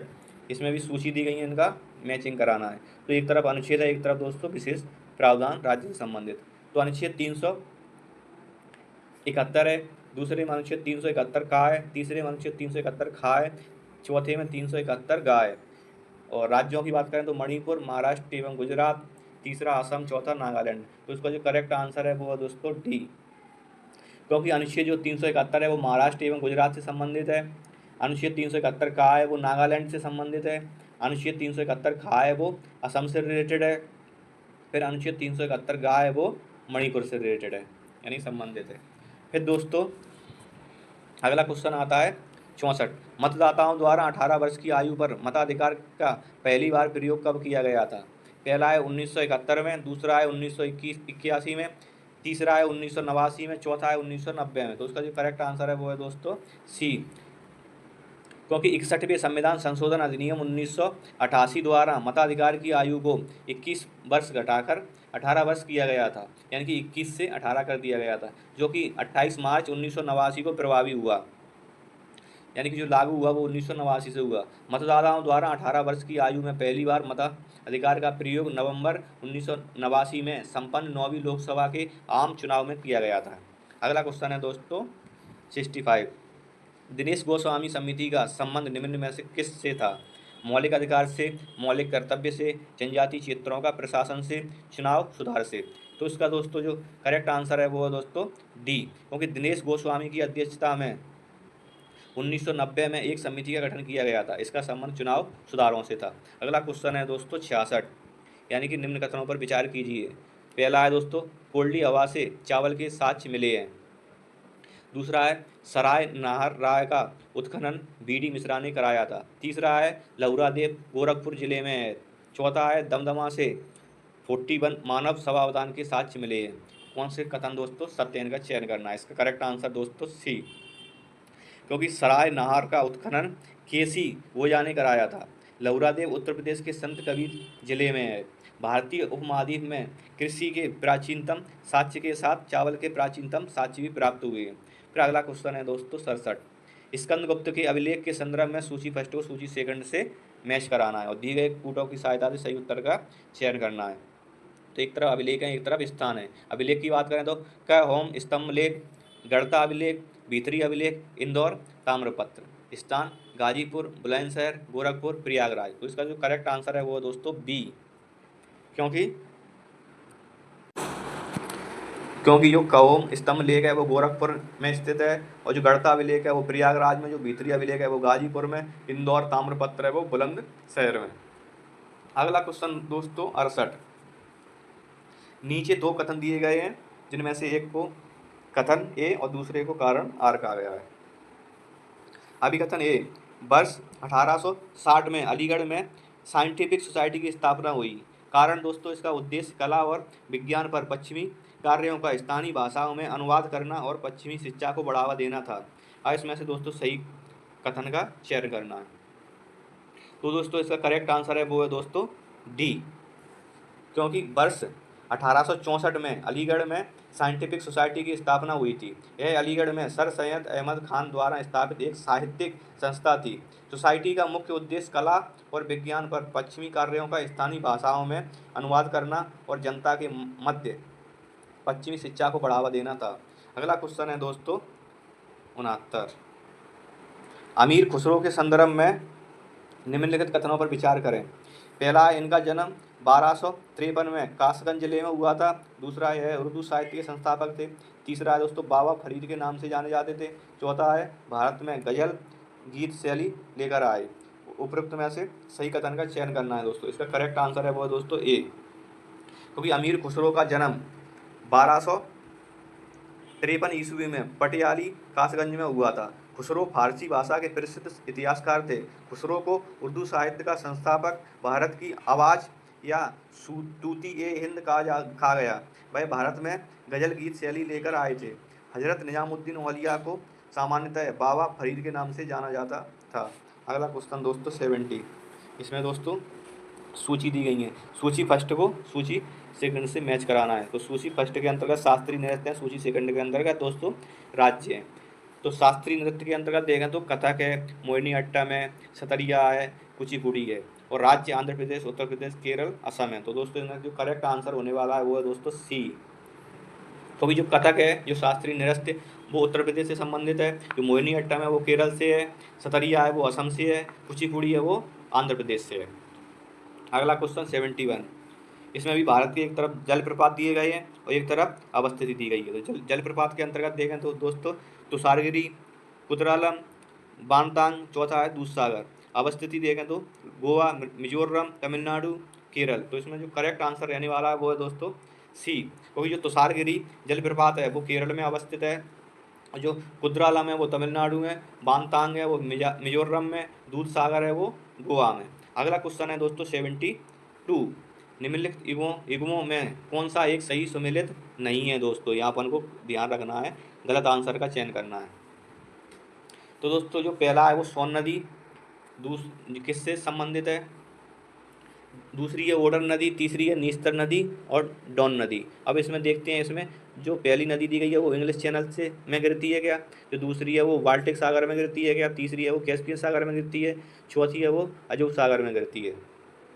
तो इसमें से सही सुमेलित नहीं है वो उसका देखना है। तो करेक्ट आंसर रहने वाला है दोस्तों इसका सी, क्योंकि जो नीस्टर नदी है वो यूक्रेन व मोल्डोवा की सीमा बनाती है तथा काला सागर में गिरती है। तो दोस्तों अगला क्वेश्चन आता है, फिर आता है 73। इसमें देखें कथन और कारण दिए गए। पश्चात मेघ चक्रवात के आगमन के सूचक होते हैं। कारण है इसका पश्चात मेघ धरातल से कम ऊंचाई पर स्थित घने व विस्तृत बादल हैं। तो दोस्तों इसका जो करेक्ट आंसर है 73 का वो है सी, क्योंकि पश्चात मेघ आसमान में सबसे अधिक ऊंचाई पर सफ़ेद रेशम की भांति कोमल तथा छितराए मेघ होते हैं। ये हिमकणों से बने होते हैं, इसलिए इनसे वर्षा नहीं होती है। चक्रवात के आगमन के क्रम में सबसे पहले यही मेघ दिखाई पड़ते हैं, इसलिए ये मेघ चक्रवात आगमन के सूचक होते हैं। अगला क्वेश्चन है दोस्तों 74। इसमें दोस्तों एक तरफ केंद्र दिए गए हैं, एक तरफ उद्योग दिए गए हैं। तो केंद्र के अंतर्गत डेट्रॉइट है, ओटावा है, बर्गम है, कोपेनहेगन है। उद्योग है कागज उद्योग है, मोटर कार है, डेयरी उद्योग है, लो इस्पात है। तो इसका जो करेक्ट आंसर है वो है दोस्तों बी। वो जो डेट्रॉइट है वो मोटर कार उद्योग है, ऑटोमोबाइल से रिलेटेड है दोस्तों। ओटावा है वो कागज उद्योग है, बर्मिंघम है वो लो इस्पात से संबंधित है, कोपेनहेगन है वो डेयरी उद्योग है दोस्तों। अगला क्वेश्चन आता है दोस्तों 75। तो 75 के अंतर्गत देखें, एक तरफ दोस्तों सूची फर्स्ट में स्थानांतरणशील कृषि दी गई है, दूसरी तरफ दोस्तों क्षेत्र दिए गए। तो पहला है दोस्तों मिल्पा, दूसरा है चेन्ना, तीसरा है तमराई, चौथा है कैंगेन। क्षेत्र है दोस्तों थाईलैंड, मैक्सिको, श्रीलंका, फिलीपींस। तो दोस्तों जो 75 के अंतर्गत जो करेक्ट आंसर है जो 75 का वो है दोस्तों बी। स्थानांतरणशील कृषि यानी कि मिल्पा है वो मैक्सिको में की जाती है, जो चेन्नई है वो श्रीलंका में, तमराई है वो थाईलैंड में, जो कैंगेन है वो फिलीपींस में। फिर दोस्तों अगला क्वेश्चन आता है 76। निम्नलिखित में से कौन सा एक सौर परिवार से संबंधित नहीं है दोस्तों? क्षुद्र ग्रह, ग्रह, धूमकेतु, निहारिका। तो इसका जो करेक्ट आंसर है वो है दोस्तों डी, क्योंकि निहारिका सौरमंडल का जनक माना जाता है एवं आकाशगंगा के निर्माण की शुरुआत हाइड्रोजन गैस से बने विशाल बादल के संचयन से होता है, जिसे निहारिका कहते हैं। जबकि सौर परिवार में सूर्य ग्रह, उपग्रह, क्षुद्र ग्रह, धूमकेतु, धूलकण व गैस सम्मिलित होते हैं। अगला क्वेश्चन है दोस्तों 77। भूमध्य रेखा निम्नलिखित में से किस देश से होकर नहीं गुजरती है दोस्तों? ब्राज़ील से, कीनिया से, मैक्सिको से, इंडोनेशिया से। दोस्तों ये इसका करेक्ट आंसर सी है, क्योंकि भूमध्य रेखा मैक्सिको से होकर नहीं गुजरती। भूमध्य रेखा Congo, Kenya, Indonesia, Brazil, Somalia, Colombia तथा मालदीव आदि देशों से होकर गुजरती है। अगला क्वेश्चन 78 यानी कि कथन है और कारण है दोस्तों। महाद्वीपों के पश्चिमी उष्णकटिबंधीय क्षेत्रों में विस्तृत मरुस्थल पाए जाते हैं। इसका कारण है महाद्वीपों के पश्चिमी भाग पर पूर्वी व्यापारिक पवनें चलती हैं और पश्चिमी तटों पर महासागर की ठंडी धाराएं बहती हैं। अब इसका जो करेक्ट आंसर है वो है दोस्तों ए, क्योंकि महाद्वीपों के पश्चिमी उष्णकटिबंधीय क्षेत्रों में विस्तृत मरुस्थल पाए जाते हैं, क्योंकि महाद्वीपों के पश्चिमी भाग पर पूर्वी व्यापारिक पवनें चलती हैं और पश्चिमी तटों पर महासागर की ठंडी धाराएं बहती हैं। इसलिए अभिकथन ए तथा कारण आर दोनों सही है और कारण आर अभिकथन ए की सही व्याख्या करता है। अगला क्वेश्चन है दोस्तों 79, नरमेंडी बीच निम्नलिखित में से किस देश में स्थित है? सिंगापुर में, फ्रांस में, बेल्जियम में, जर्मनी में। इसका जो करेक्ट आंसर है वो है दोस्तों बी, क्योंकि नॉरमैंडी बीच है वो दोस्तों फ्रांस में स्थित है। बीच मतलब तट। अगला क्वेश्चन है दोस्तों 80, प्रचुर कैल्शियम वाली मृदा को कहा जाता है? पेडोफर, लेटराइट, पोडजोल, पेडोकल। इसका करेक्ट आंसर वो है दोस्तों डी, पेडोकल। मंडलीय मृदा की उपमंडल है। इस वर्ग की मृदाओं में कैल्शियम प्रचुरता में पाया जाता है। अगला क्वेश्चन है दोस्तों 81, ग्रेट बैरियर रीफ के संबंध में निम्नलिखित कथनों में से कौन सा कथन सही है? ऑस्ट्रेलिया महाद्वीप के उत्तर पूर्वी तट के साथ साथ अवस्थित है। इसका निर्माण ज्वालामुखी से निःसृत पदार्थों से हुआ है। दोस्तों इसमें से देखना है कौन सा कथन सत्य है। इसका आंसर है दोस्तों ए, क्योंकि जो ग्रेट बैरियर रीफ ऑस्ट्रेलिया महाद्वीप के उत्तर पूर्वी तट के साथ साथ अवस्थित है, ये तो दोस्तों सत्य है। पर यह एक प्रवाल भित्ति है। इसका निर्माण प्रवाल नामक जीवों के अस्थिपंजरों के लगातार जमाव से हुआ है। इसकी लंबाई 1900 किलोमीटर से भी अधिक है, इसलिए दोस्तों कथन दो गलत हो जाता है। अगला क्वेश्चन है दोस्तों 82, टिटिकाका झील अवस्थित है? गुयाना के पठार में, इथियोपिया के पठार में, बोलिविया के पठार में, ब्राज़ील के पठार में। इसका जो करेक्ट आंसर है वो दोस्तों सी, क्योंकि टिटिकाका झील दक्षिण अमेरिका की बड़ी झीलों में से एक है। यह बोलिविया के पठार में अवस्थित है। अगला क्वेश्चन है दोस्तों 83, इसमें दोस्तों सूची फर्स्ट में युद्ध दिए गए हैं और सूची 2 में वर्ष दिए गए हैं। इनकी जजायु का युद्ध, करनाल का युद्ध, अंबूर का युद्ध, चमकौर का युद्ध 1705 ईस्वी में हुआ, 1707 ईस्वी में, 1749 ईस्वी में, 1739 ईस्वी में। तो इसमें दोस्तों मैच कराना है दोस्तों। तो इनमें देखेंगे जो आंसर है वो है दोस्तों इसका बी, क्योंकि जो जजायु का युद्ध था वो 1707 ईस्वी में हुआ था। जो करनाल का युद्ध था वो 1739 ईस्वी में हुआ था। अंबूर का युद्ध था वो 1749 ईस्वी में हुआ। जो चमकौर का युद्ध था वो 1705 ईस्वी में हुआ था। अब क्वेश्चन आता है दोस्तों 84, यानी कि इसमें भी कथन और कारण दिए गए। वर्ष 1822 ईस्वी में तीरथ सिंह ने कोल विद्रोह का नेतृत्व किया था। कारण दोस्तों 1822 ईस्वी में ब्रिटिश सरकार ने चावल की नशीली शराब पर उत्पादन शुल्क लगा दिया था। तो दोस्तों इसका जो करेक्ट आंसर है वो है दोस्तों डी, क्योंकि कोल विद्रोह का पहला कारण 1822 ईस्वी में ब्रिटिश सरकार द्वारा चावल की नशीली शराब पर उत्पादन शुल्क लगाया था, जिसे आदिवासी अपने उपयोग के लिए तैयार करते थे। दूसरा कारण दोस्तों भूमि संबंधी असंतोष था। कोल विद्रोह के प्रमुख नेता बुद्धो भगत और गंगा नारायण थे। अगला क्वेश्चन है दोस्तों 85, सूची फर्स्ट में समाचार पत्र पत्रिकाएं दी गई हैं और इनकी भाषा है रिलेटेड कौन सी? पहला है दोस्तों कलकत्ता गजट, दूसरा है देश समाचार प्रेस, तीसरा है दिग्दर्शन, चौथा है बम्बई दर्पण। भाषा मराठी, बंगला, गुजराती, अंग्रेजी। तो दोस्तों इसका सही जो कूट है वो है बी, क्योंकि जो कलकत्ता गजट है जो पत्रिका थी वो दोस्तों अंग्रेजी भाषा में है। जो देश समाचार प्रेस है वो गुजराती भाषा में है दोस्तों। दिग्दर्शन है वो बंगला में, जो बम्बई दर्पण है वो मराठी भाषा में। अगला क्वेश्चन आता है दोस्तों 86, भारत को तलवार के बल पर विजित किया गया है और तलवार के बल पर ही इसे अधीन रखेंगे। तो दोस्तों इसका जो ऑप्शन दिए गए कथन है वो है लॉर्ड कर्जन, लॉर्ड एल्गिन प्रथम, लॉर्ड मिंटो द्वितीय, लॉर्ड एल्गिन द्वितीय। तो दोस्तों इसमें से जो सही कथन है वो है दोस्तों बी, क्योंकि लॉर्ड एल्गिन द्वितीय 1894 से 99 ईस्वी में घोषणा की गई कि हमने भारत को तलवार के बल पर विजित किया गया है और तलवार के बल पर ही इसे अधीन रखेंगे। अगला क्वेश्चन है दोस्तों 87, इसमें भी कथन कारण है। वर्ष 1885 ईस्वी में बम्बई प्रेसिडेंसी एसोसिएशन की स्थापना हुई और फिरोज शाह मेहता इसके संस्थापक सदस्यों में से एक थे। कारण है संगठन का मुख्य उद्देश्य सरकार को सरकारी नीतियों के लिए सुझाव देना था।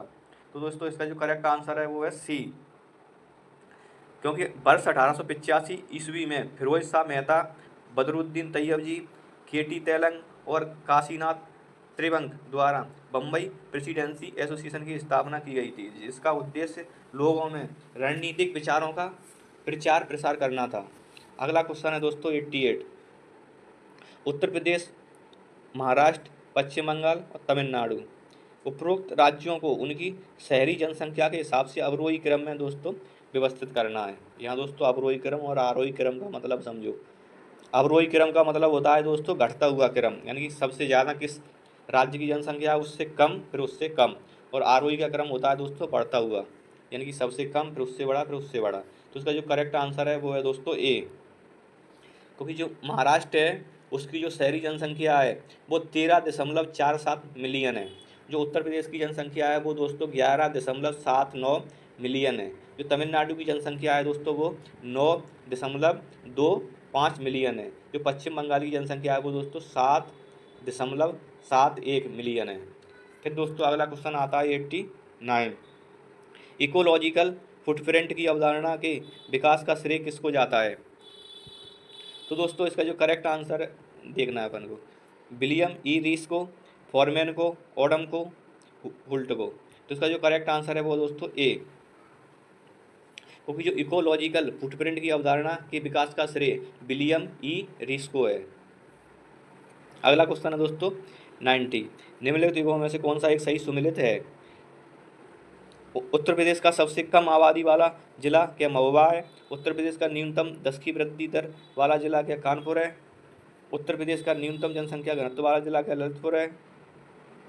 उपरोक्त में सही सुमेलित हैं सभी डी में दोस्तों।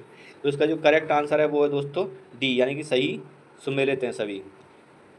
फिर है दोस्तों अगला क्वेश्चन आता है 91।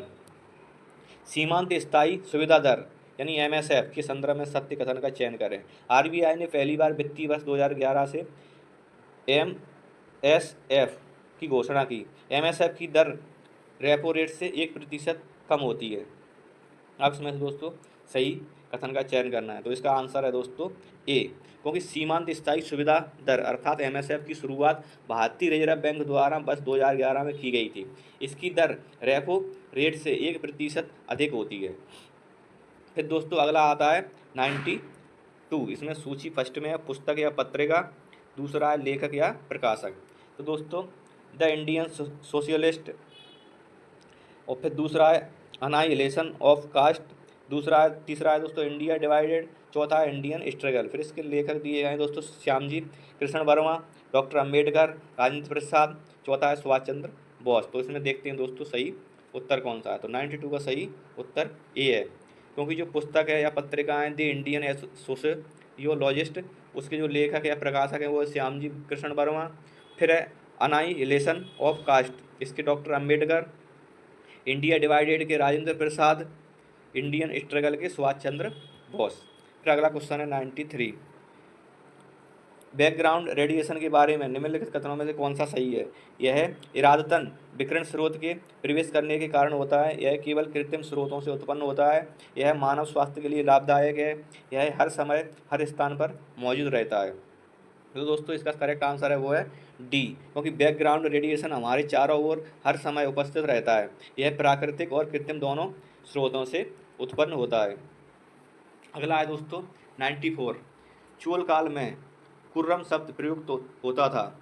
मंदिर निर्माण शिल्पी के लिए, राज्य आश्रित संगीतकारों के लिए, ग्राम संघ के लिए, व्यापारियों की सभा के लिए। तो इसका जो करेक्ट आंसर है वो है दोस्तों सी।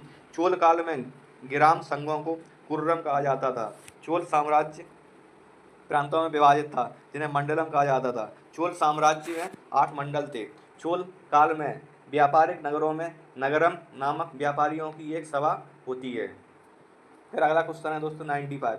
उत्तर प्रदेश भूमि सुधार निगम की स्थापना कब की गई थी? 1975 में, 1985 में, 1978 में, 1999 में। तो दोस्तों इसकी करेक्ट आंसर है वो है सी, क्योंकि उत्तर प्रदेश भूमि सुधार निगम की स्थापना 1978 में हुई थी। अगला क्वेश्चन है 96। कांग्रेस के प्रति लॉर्ड कर्जन की नीति थी कि इसे गैरकानूनी घोषित कर दिया जाए, इसका अस्तित्व समाप्त कर दिया जाए, इसका सहयोग प्राप्त किया जाए, इसको कानूनी मान्यता दी जाए। करेक्ट आंसर है दोस्तों बी, क्योंकि लॉर्ड कर्जन का यह मानना था कि नरमपंथियों के नेतृत्व में कांग्रेस काफ़ी कमज़ोर है। लॉर्ड कर्जन ने यह कहा था कि मेरा यह बड़ा मकसद है कि मेरे भारत प्रवास के दौरान इस पार्टी का अंत हो जाए। अगला क्वेश्चन है दोस्तों 97। 20 डिग्री सेल्सियस पर जल में ध्वनि की चाल होती है लगभग 330 मीटर पर सेकंड, 800 मीटर पर सेकंड, 150 मीटर पर सेकंड, 5000 मीटर पर सेकंड। तो इसका जो करेक्ट आंसर है वो है दोस्तों सी, क्योंकि 20 डिग्री सेल्सियस पर जल में ध्वनि की लगभग 150 मीटर पर सेकंड चाल होती है। फिर दोस्तों अगला क्वेश्चन है 98। सिनाई प्रायद्वीप के संदर्भ में सत्य कथनों की पहचान करें। यह लाल सागर तथा अदन की खाड़ी के मध्य स्थित है। यह एशिया में स्थित मिस्र का एकमात्र क्षेत्र है। तो दोस्तों इसका करेक्ट आंसर है वो है बी, क्योंकि सिनाई प्रायद्वीप मिस्र का एक त्रिकोणीय प्रायद्वीप है। यह भूमध्य सागर तथा लाल सागर के मध्य अवस्थित है। यह एशिया में स्थित मिस्र का एकमात्र क्षेत्र है। यह प्रायद्वीप सुएज नहर के पूर्व रो अकाबा की खाड़ी तक फैला है। अगला क्वेश्चन 99 है। इसमें दोस्तों सही सुमेलित कौन से नहीं है वो देखना है दोस्तों। ठीक है दोस्तों, कौन सा गलत है दोस्तों। खोज और खोजकर्ता। सापेक्षिक का सिद्धांत आइंस्टीन ने खोजा था। दाब का नियम पास्कल का है क्या? ट्रांसफर का वाटरमैन है। ग्रामोफोन के खोजकर्ता एडिसन है क्या? तो दोस्तों इसमें से जो करेक्ट आंसर है वो है सी, क्योंकि ट्रांसफार्मर का आविष्कार फेराडे ने किया था। और बाकी दोस्तों खोजकर्ता हैं वो सही है। फिर अगला क्वेश्चन 100। निम्नलिखित में से कौन एक पहाड़ी चंदन के वनों के लिए प्रसिद्ध है? नियामगिरी ओडिशा, पालकोड़ा आंध्र प्रदेश, मेलागिरी तमिलनाडु, चौथा इनमें से कोई नहीं। तो दोस्तों इसका करेक्ट आंसर है सी, मेलागिरी पहाड़ी तमिलनाडु चंदन के वनों के लिए प्रसिद्ध है। फिर दोस्तों अगला क्वेश्चन आता है, हरित ग्रंथि के द्वारा निम्नलिखित में से किस प्राणी में उत्सर्जन होता है? झींगा में, तिलचट्टा में, केंचुआ में, कबूतर में। तो दोस्तों इसका जो करेक्ट आंसर है वो है ए, झींगा और अन्य क्रस्टेशियाई जंतुओं में उत्सर्जन हरित ग्रंथि द्वारा होता है। अगला क्वेश्चन है दोस्तों 102। अशगाबाद निम्नलिखित में से किस एक मध्य एशिया के देश की राजधानी है? Uzbekistan, Kyrgyzstan, Tajikistan, Turkmenistan. तो दोस्तों इसमें जो करेक्ट आंसर है वो है इसका डी, क्योंकि तुर्कमेनिस्तान की जो राजधानी है वो अशगाबाद है, ताजिकिस्तान की दुशांबे है, उज्बेकिस्तान की ताशकंद है, किर्गिस्तान की बिश्केक है। अगला क्वेश्चन है दोस्तों 103।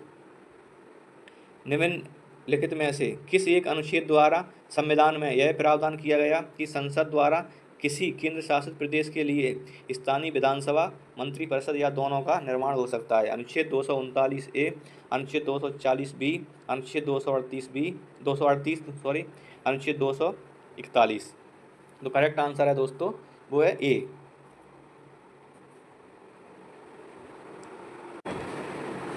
तो दोस्तों फिर इसके बाद 103 का जो करेक्ट आंसर है वो है दोस्तों ए, क्योंकि 14वें संविधान संशोधन के द्वारा अनुच्छेद 239 ए जोड़ा गया। इसके अंतर्गत संविधान में यह प्रावधान किया गया कि संसद द्वारा किसी केंद्र शासित प्रदेश के लिए स्थानीय विधानसभा या मंत्रिपरिषद या दोनों का निर्माण हो सकता है। अगला क्वेश्चन है दोस्तों 104। निम्नलिखित युगों में से कौन सा एक सही सुमेलित नहीं है दोस्तों? वन्य जीव संरक्षण अधिनियम 1972, वन संरक्षण अधिनियम 1980, पर्यावरण संरक्षण अधिनियम 1986, जैव विविधता अधिनियम 2000। तो इसका जो करेक्ट आंसर है वो है दोस्तों डी, क्योंकि जो जैव विविधता अधिनियम था वो 2002 में पारित हुआ था। अन्य सभी दोस्तों कथन है वो सत्य है। फिर दोस्तों अगला आता है क्वेश्चन 105। भारतीय संविधान की तृतीय अनुसूची में निम्नलिखित में से किसकी शपथ का प्रावधान उल्लेख नहीं है? संघ के मंत्री, संसद सदस्य, राष्ट्रपति, उच्च न्यायालयों के न्यायाधीश। तो इसका जो करेक्ट आंसर है वो है दोस्तों सी। भारतीय संविधान की तृतीय अनुसूची विभिन्न पदाधिकारियों के शपथ या प्रतिज्ञा से संबंधित है। राष्ट्रपति के शपथ का वर्णन संविधान के अनुच्छेद 60 में है। अब इसका अगला जो क्वेश्चन है वो है दोस्तों 106। निम्नलिखित युगों में से कौन सा एक सही सुमेलित नहीं है? मध्यकालीन संत कार्यक्षेत्र। तो मध्यकालीन संत हैं दोस्तों वो शंकरदेव, वो असम कार्य क्षेत्र से रिलेटेड हैं क्या? मलुकदास हैं वो राजस्थान से संबंधित हैं क्या? नरसिंह मेहता हैं वो गुजरात से संबंधित हैं क्या? नामदेव हैं वो महाराष्ट्र से संबंधित हैं क्या? तो इसका जो गलत आंसर देखना है इसको। तो वैसे इसका करेक्ट आंसर आएगा दोस्तों बी। वो जो मलुकदास का जन्म इलाहाबाद के कारा में हुआ था। इनका जो कार्य क्षेत्र है वो मूलतः पूर्वी उत्तर प्रदेश रहा है। फिर अगला क्वेश्चन आता है दोस्तों 107। 73वां संविधान संशोधन अधिनियम पूरे देश में कब लागू हुआ? 24 अप्रैल 1992 को, 10 जुलाई 1993 को, 10 जुलाई 1992 को, 24 अप्रैल 1993 को। तो उसका जो करेक्ट आंसर है वो है दोस्तों डी। 73वां संविधान संशोधन अधिनियम पूरे देश में 24 अप्रैल 1993 को लागू हुआ। फिर दोस्तों अगला क्वेश्चन है 108। समोआ द्वीप निम्नलिखित में से किस महासागर में स्थित है? उत्तरी प्रशांत महासागर में, दक्षिणी प्रशांत महासागर में, उत्तरी अटलांटिक महासागर में, उत्तरी हिंद महासागर में। तो दोस्तों इसका जो करेक्ट आंसर है वो है बी, क्योंकि जो समोआ द्वीप है वो दक्षिणी प्रशांत महासागर में स्थित है। यह पॉलिनेशिया एवं ओसेनिया के व्यापक क्षेत्र का हिस्सा है। अगला क्वेश्चन है दोस्तों 109। निम्नलिखित में से कौन एक प्राचीन महाजनपद यमुना नदी के तट पर स्थित है? अंग, अवंती, मत्स्य, वत्स। तो इसका जो करेक्ट आंसर है दोस्तों वो है डी, क्योंकि जो मत्स्य महाजनपद आधुनिक इलाहाबाद तथा बांदा जिले के अंतर्गत आता है। इसकी राजधानी कौशाम्बी थी जो यमुना नदी के किनारे स्थित है। हालांकि दोस्तों अब प्रयागराज के नाम से जाना जाता है इलाहाबाद। अब प्रयागराज किसे कहते हैं? इलाहाबाद को दोस्तों। अब अगला क्वेश्चन आता है 110। निम्नलिखित युगों में से कौन सा एक सही सुमेलित नहीं है? तीसरी ग्रंथि क्या मास्टर ग्रंथि है? थायरोसिन हार्मोन है? वैसोप्रेसिन प्रोटीन है क्या? पॉलीथीन बहुलक है क्या? तो इसका जो करेक्ट आंसर है वो है सी, क्योंकि जो वैसोप्रेसिन है वो हार्मोन है दोस्तों, और अन्य सभी सही सुमेलित हैं। फिर अगला आता है 111। इंटरनेशनल फाइनेंस कॉरपोरेशन किस एक वैश्विक संस्था का महत्वपूर्ण निकाय है? ब्रिक्स बैंक का, विश्व बैंक का समूह का, IMF, ADB। तो दोस्तों इसका जो सही आंसर है वो है बी, क्योंकि इंटरनेशनल फाइनेंस कॉरपोरेशन विश्व बैंक समूह का महत्वपूर्ण निकाय है। अल्प विकसित देशों में निजी क्षेत्र के विकास को प्रोत्साहित करने के लिए निवेश, सलाह एवं परिसंपत्ति प्रबंधन सेवाएं प्रदान करता है। फिर अगला क्वेश्चन आता है दोस्तों 112। निम्नलिखित में से कौन सा एक पूर्वी उत्तर प्रदेश का लोक नृत्य है?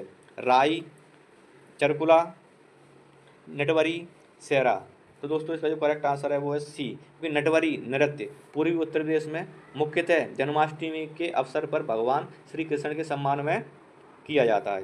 फिर अगला क्वेश्चन आता है दोस्तों 113। इसमें सूची 1 सूची 2 दी गई हैं।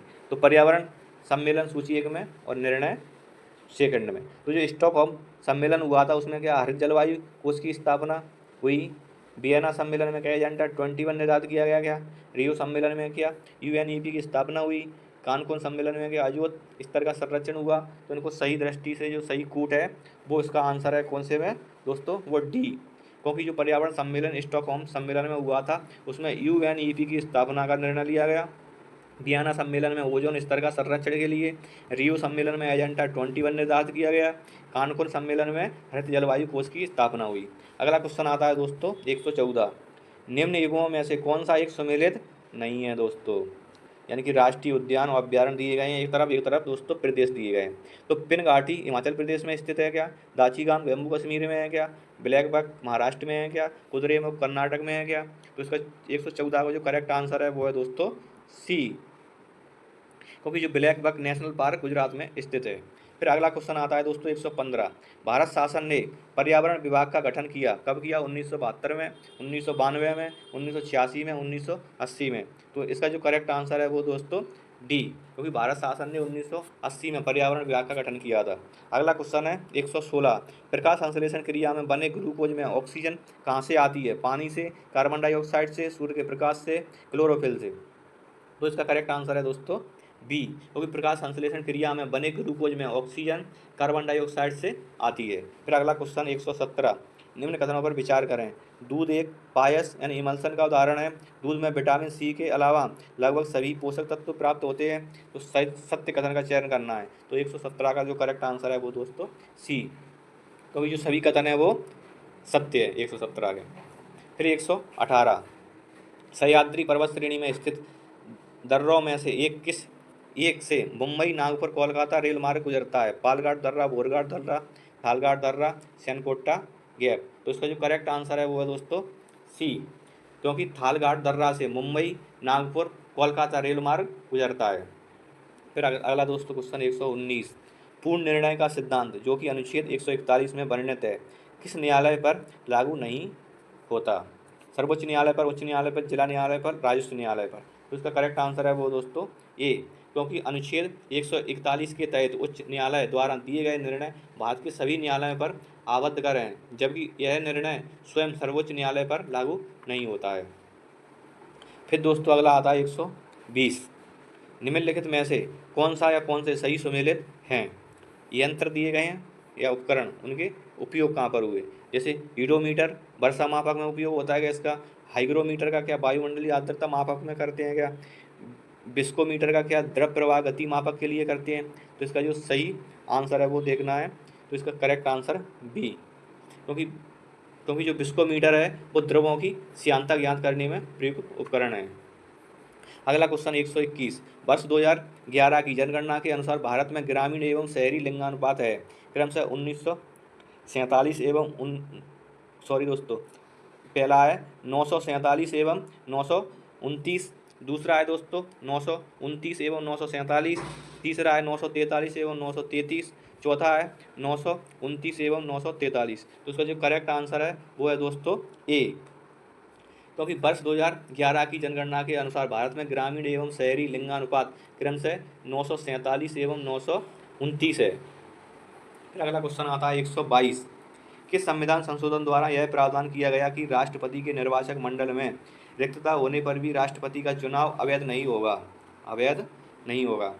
यानी कि पहला है दोस्तों नवा संविधान संशोधन 1960, दूसरा है 10वां संविधान संशोधन 1961, तीसरा है 11वां संविधान संशोधन 1961, चौथा है 12वां संविधान संशोधन 1962। तो इसका जो करेक्ट आंसर है वो है दोस्तों सी, क्योंकि 11वां संविधान संशोधन 1961 द्वारा यह प्रावधान किया गया है कि राष्ट्रपति के निर्वाचक मंडल में रिक्तता होने पर भी राष्ट्रपति का चुनाव अवैध नहीं होगा।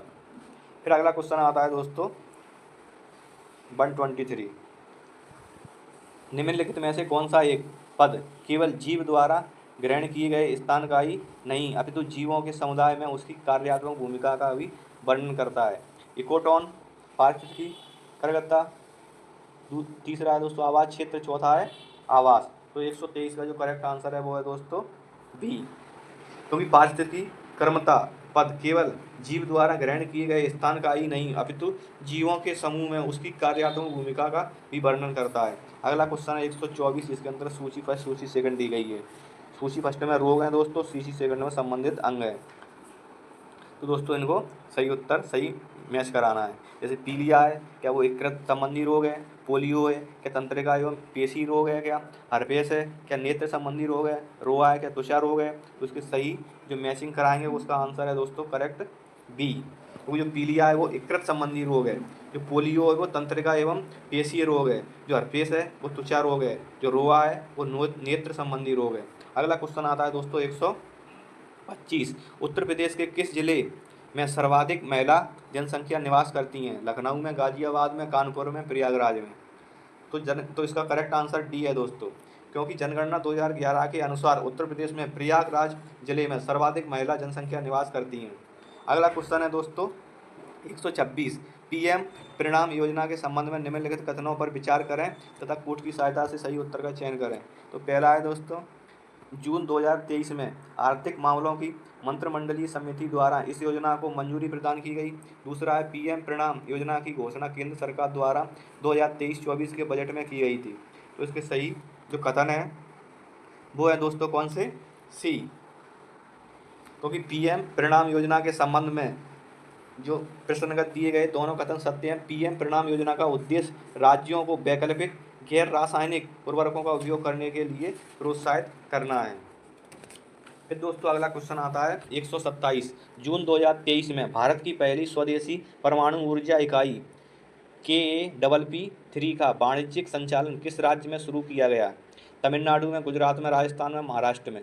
तो इसका करेक्ट आंसर है दोस्तों वो है बी, क्योंकि जून 2023 में भारत की पहली स्वदेशी परमाणु ऊर्जा इकाई KAPP-3 का वाणिज्यिक संचालन गुजरात राज्य में शुरू किया गया।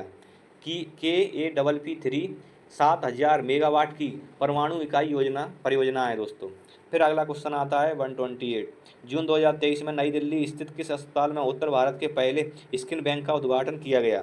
सफदरजंग अस्पताल, All India Institute of Medical Sciences, Ram Manohar Lohia अस्पताल, अपोलो अस्पताल। तो इसका जो करेक्ट आंसर है वो है दोस्तों ए, क्योंकि जून 2023 में नई दिल्ली स्थित सफदरजंग अस्पताल में उत्तर भारत के पहले स्किन बैंक का उद्घाटन किया गया। फिर अगला क्वेश्चन है 129। जून 2023 में भारत की सबसे बड़ी निजी रेल कोच फैक्ट्री मेधा रेल कोच फैक्ट्री का उद्घाटन कहाँ किया गया? केरल में, तेलंगाना में, उड़ीसा में, छत्तीसगढ़ में। इसका जो करेक्ट आंसर है वो है दोस्तों बी, क्योंकि जून 2023 में भारत की सबसे बड़ी निजी रेल कोच फैक्ट्री मेधा रेल कोच फैक्ट्री का उद्घाटन तेलंगाना में किया गया। यह फैक्ट्री तेलंगाना के रंगारेड्डी जिले में शंकरपल्ली मंडल के कोचक्कल गांव में स्थित है। अगला क्वेश्चन है दोस्तों 130। जून 2023 में विश्व आर्थिक मंच द्वारा जारी ग्लोबल जेंडर गैप रिपोर्ट 2023 में भारत का कौन सा स्थान रहा? 111वां, 112वां, 125वां, 127वां। तो दोस्तों इसका जो करेक्ट आंसर है वो है डी, क्योंकि जून 2023 में विश्व आर्थिक मंच द्वारा जारी ग्लोबल जेंडर गैप रिपोर्ट 2023 में भारत का 127वां स्थान रहा। इस सूची में प्रथम स्थान पर आइसलैंड है। अगला क्वेश्चन है दोस्तों 131। जून 2023 में विज्ञान 20 सम्मेलन का आयोजन कहाँ पर संपन्न हुआ? भोपाल में, पटना में, इंदौर में, लखनऊ में। तो इसका जो करेक्ट आंसर है वो है दोस्तों ए, क्योंकि जून 2023 में विज्ञान 20 सम्मेलन का आयोजन भोपाल में संपन्न हुआ। इस सम्मेलन का विषय था विज्ञान को समाज एवं संस्कृति से जोड़ना। अगला क्वेश्चन 132। निम्नलिखित युगों में से कौन सा एक सही सुमेलित है? दोस्तों सही करेक्ट वाला छांटना है। एक तरफ पुस्तकें दी गई हैं और एक तरफ लेखक दिए गए हैं। तो पहला है स्मोक एंड एसेज, ये किसने लिखी है? इसके लेखक कौन है? अमिताभ घोष हैं क्या? वेस्टर्न लैंड के कौन है? चेतना मारू हैं क्या? विक्ट्री सिटी के कौन है? सलमान रश्दी हैं। क्या ये सभी सही सुमेलित हैं? तो दोस्तों इसका जो करेक्ट आंसर है वो है डी, सभी युग में वो सही सुमेलित हैं। फिर अगला क्वेश्चन आता है दोस्तों 133। इसके अंतर्गत कहा गया है कि जून 2023 में किस देश की सरकारी यात्रा के दौरान प्रधानमंत्री नरेंद्र मोदी को उस देश के सर्वोच्च सम्मान ऑर्डर ऑफ द नाइल के सम्मानित किया गया? पापुआ न्यू गिनी के द्वारा, सूरीनाम के द्वारा, मिस्र के द्वारा, फिजी के द्वारा। तो इसका जो करेक्ट आंसर रहने वाला है वो है दोस्तों सी, क्योंकि जून 2023 में मिस्र की सरकारी यात्रा के दौरान प्रधानमंत्री नरेंद्र मोदी को मिस्र के सर्वोच्च सम्मान ऑर्डर ऑफ द नाइल से सम्मानित किया गया। प्रधानमंत्री नरेंद्र मोदी इस सम्मान से सम्मानित होने वाले पहले भारतीय प्रधानमंत्री बने। फिर दोस्तों अगला क्वेश्चन आता है 134। जून 2023 में महिला T20 emerging team Asia cup 2023 का आयोजन कहाँ पर किया गया? हांगकांग में, ओटावा में, ज्यूरिख में, म्यूनिख में। तो 134 का जो करेक्ट आंसर है वो दोस्तों ए, क्योंकि जून 2023 में महिला T20 emerging team Asia cup 2023 का आयोजन हांगकांग में किया गया। इस टूर्नामेंट में भारत ने बांग्लादेश को पराजित कर फाइनल प्रतियोगिता जीत ली। फिर अगला क्वेश्चन है 135। जून जुलाई 2023 में बहुराष्ट्रीय शांति स्थापना संयुक्त अभ्यास खान क्वेस्ट 2023 का आयोजन कहाँ पर किया गया? तो इसका जो करेक्ट आंसर देखना है कौन सा है, मंगोलिया में, कजाकिस्तान में, यूके में, यूएसए में। तो इसका जो करेक्ट आंसर है वो है दोस्तों ए, क्योंकि जून जुलाई 2023 में बहुराष्ट्रीय शांति स्थापना संयुक्त अभ्यास खान क्वेस्ट 2023 का आयोजन मंगोलिया में किया गया। इस अभ्यास में 20 से अधिक देशों के सैन्य दलों और पर्यवेक्षकों ने भाग लिया। फिर अगला क्वेश्चन है दोस्तों 136। जून 2023 में जॉन बैनिस्टर गुड एनफ का निधन हो गया। वे किस रूप से विख्यात रहे हैं? साहित्यकार के रूप में, राजनेता के रूप में, संगीतकार के रूप में, वैज्ञानिक के रूप में। तो इसका जो करेक्ट आंसर है वो है दोस्तों डी, क्योंकि जॉन बैनिस्टर गुड एनफ प्रसिद्ध अमेरिकी वैज्ञानिक एवं लिथियम आयन बैटरी के सह आविष्कारक थे। वर्ष 2019 में उन्हें रसायन विज्ञान के नोबेल पुरस्कार से सम्मानित किया गया था।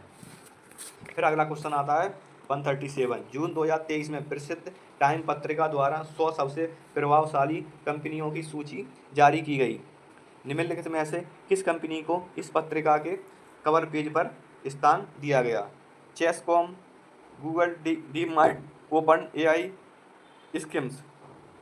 तो इसका जो करेक्ट आंसर है वो है दोस्तों डी, क्योंकि जून 2023 में प्रसिद्ध टाइम पत्रिका द्वारा 100 सबसे प्रभावशाली कंपनियों की सूची जारी की गई।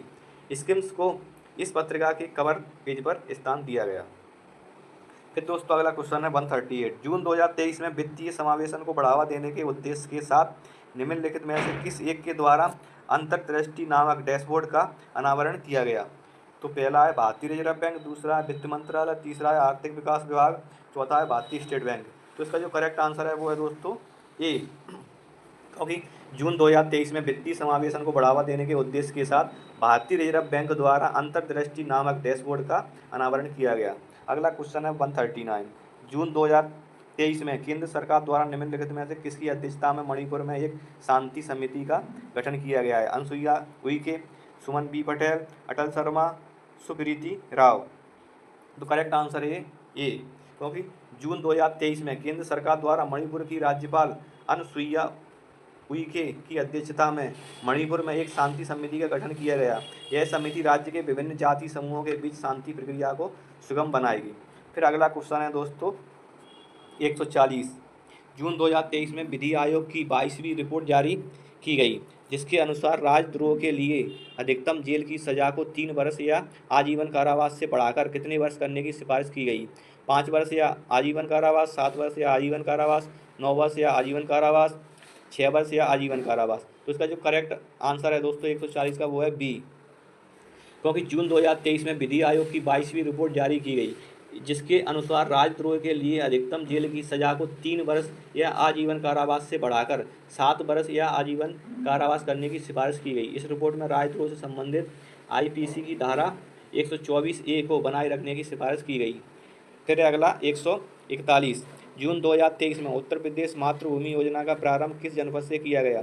गोरखपुर से, मेरठ से, बदायूं से, लखनऊ से। तो इसका जो करेक्ट आंसर है वो है दोस्तों डी। क्योंकि जून 2023 में उत्तर प्रदेश मातृभूमि योजना का प्रारंभ लखनऊ जनपद से किया गया।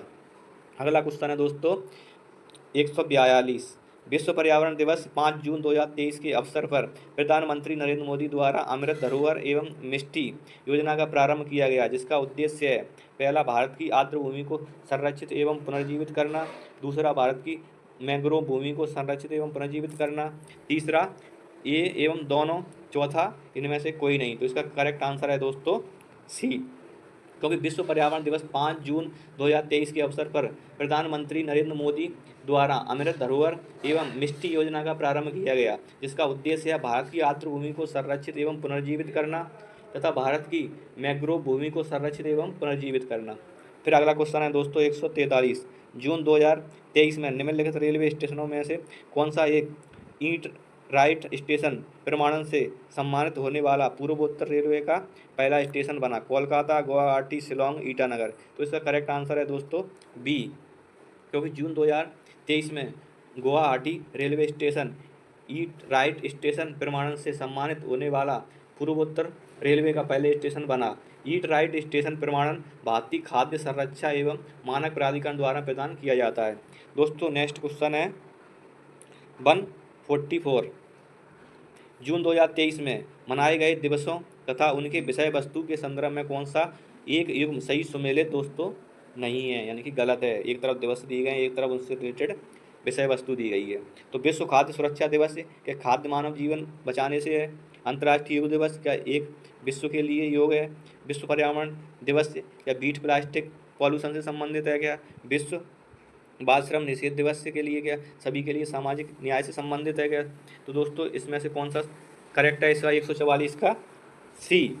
क्योंकि विश्व पर्यावरण दिवस से है दोस्तों वो प्लास्टिक प्रदूषण के उपाय से विषय वस्तु थी इसकी दोस्तों, और बाकी की दोस्तों जो दिवस है उनकी जो विषय वस्तु है वो सही है। फिर अगला क्वेश्चन आता है 145। जून 2023 में आयोजित निम्नलिखित सम्मेलन तथा उनके आयोजन स्थल के संदर्भ में निम्न युगों में से कौन सा सही सम्मिलित है? पहला दोस्तों सम्मेलन दिए गए हैं और उनके आयोजक स्थल दिए गए हैं। जैसे वर्ल्ड माइनिंग कांग्रेस 2023 का ब्रिस्बेन में हुआ था क्या दोस्तों? विवाटेक 2023 का पेरिस में हुआ। इंटर सोलर यूरोप 2023 क्या म्यूनिक में हुआ? क्या जो उपरोक्त युग में वो सभी सही हैं? तो जो 145 जो करेक्ट आंसर है वो है दोस्तों डी। फिर अगला क्वेश्चन आता है 146। निम्नलिखित में से किस तिथि को विश्व मानव तस्करी निरोधक दिवस के रूप में मनाया जाता है? 29 जून, 30 जुलाई, 1 मई, 28 मई। तो इसका जो करेक्ट आंसर है वो है दोस्तों बी। क्योंकि 30 जुलाई को विश्व मानव तस्करी निरोधक दिवस के रूप में मनाया जाता है। अगला क्वेश्चन है दोस्तों 147। जून 2023 2023 में निम्नलिखित में से किस बैंक द्वारा अपने ग्राहकों की बैंकिंग जरूरतों को पूरा करने के लिए प्रोजेक्ट कुमेर लॉन्च किया गया? PNB, SBI, HDFC, ICICI. तो इसका जो करेक्ट आंसर है वो है दोस्तों बी, क्योंकि जून 2023 में एसबीआई द्वारा अपने ग्राहकों की बैंकिंग जरूरतों को पूरा करने के लिए प्रोजेक्ट कुमेर लॉन्च किया गया।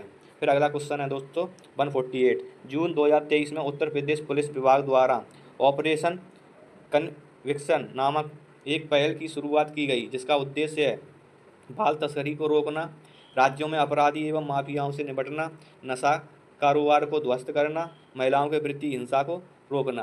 तो इसका जो करेक्ट आंसर है दोस्तों 148 का वो है दोस्तों बी, क्योंकि जून 2023 में उत्तर प्रदेश पुलिस विभाग द्वारा ऑपरेशन कन्विक्शन नामक एक पहल की शुरुआत की गई, जिसका उद्देश्य राज्य में अपराधी एवं माफियाओं से निपटना है। फिर अगला क्वेश्चन है दोस्तों 149। जून 2023 में भारत के किस प्रसिद्ध इतिहासकार को ऐतिहासिक जीवनी के लिए एलिजाबेथ लॉन्गफोर्ड पुरस्कार 2023 से सम्मानित किया गया? रामचंद्र गुहा, सुमित सरकार, हीराचंद ओझा, रमेश चंद्र बसु। तो इसका दोस्तों जो करेक्ट आंसर है वो है दोस्तों ए, क्योंकि जून 2023 में भारत के प्रसिद्ध इतिहासकार रामचंद्र गुहा को ऐतिहासिक जीवनी के लिए एलिजाबेथ लॉन्गफोर्ड पुरस्कार 2023 से सम्मानित किया गया। यह पुरस्कार पाने वाले वह प्रथम भारतीय हैं। फिर अगला क्वेश्चन और लास्ट क्वेश्चन है दोस्तों 150।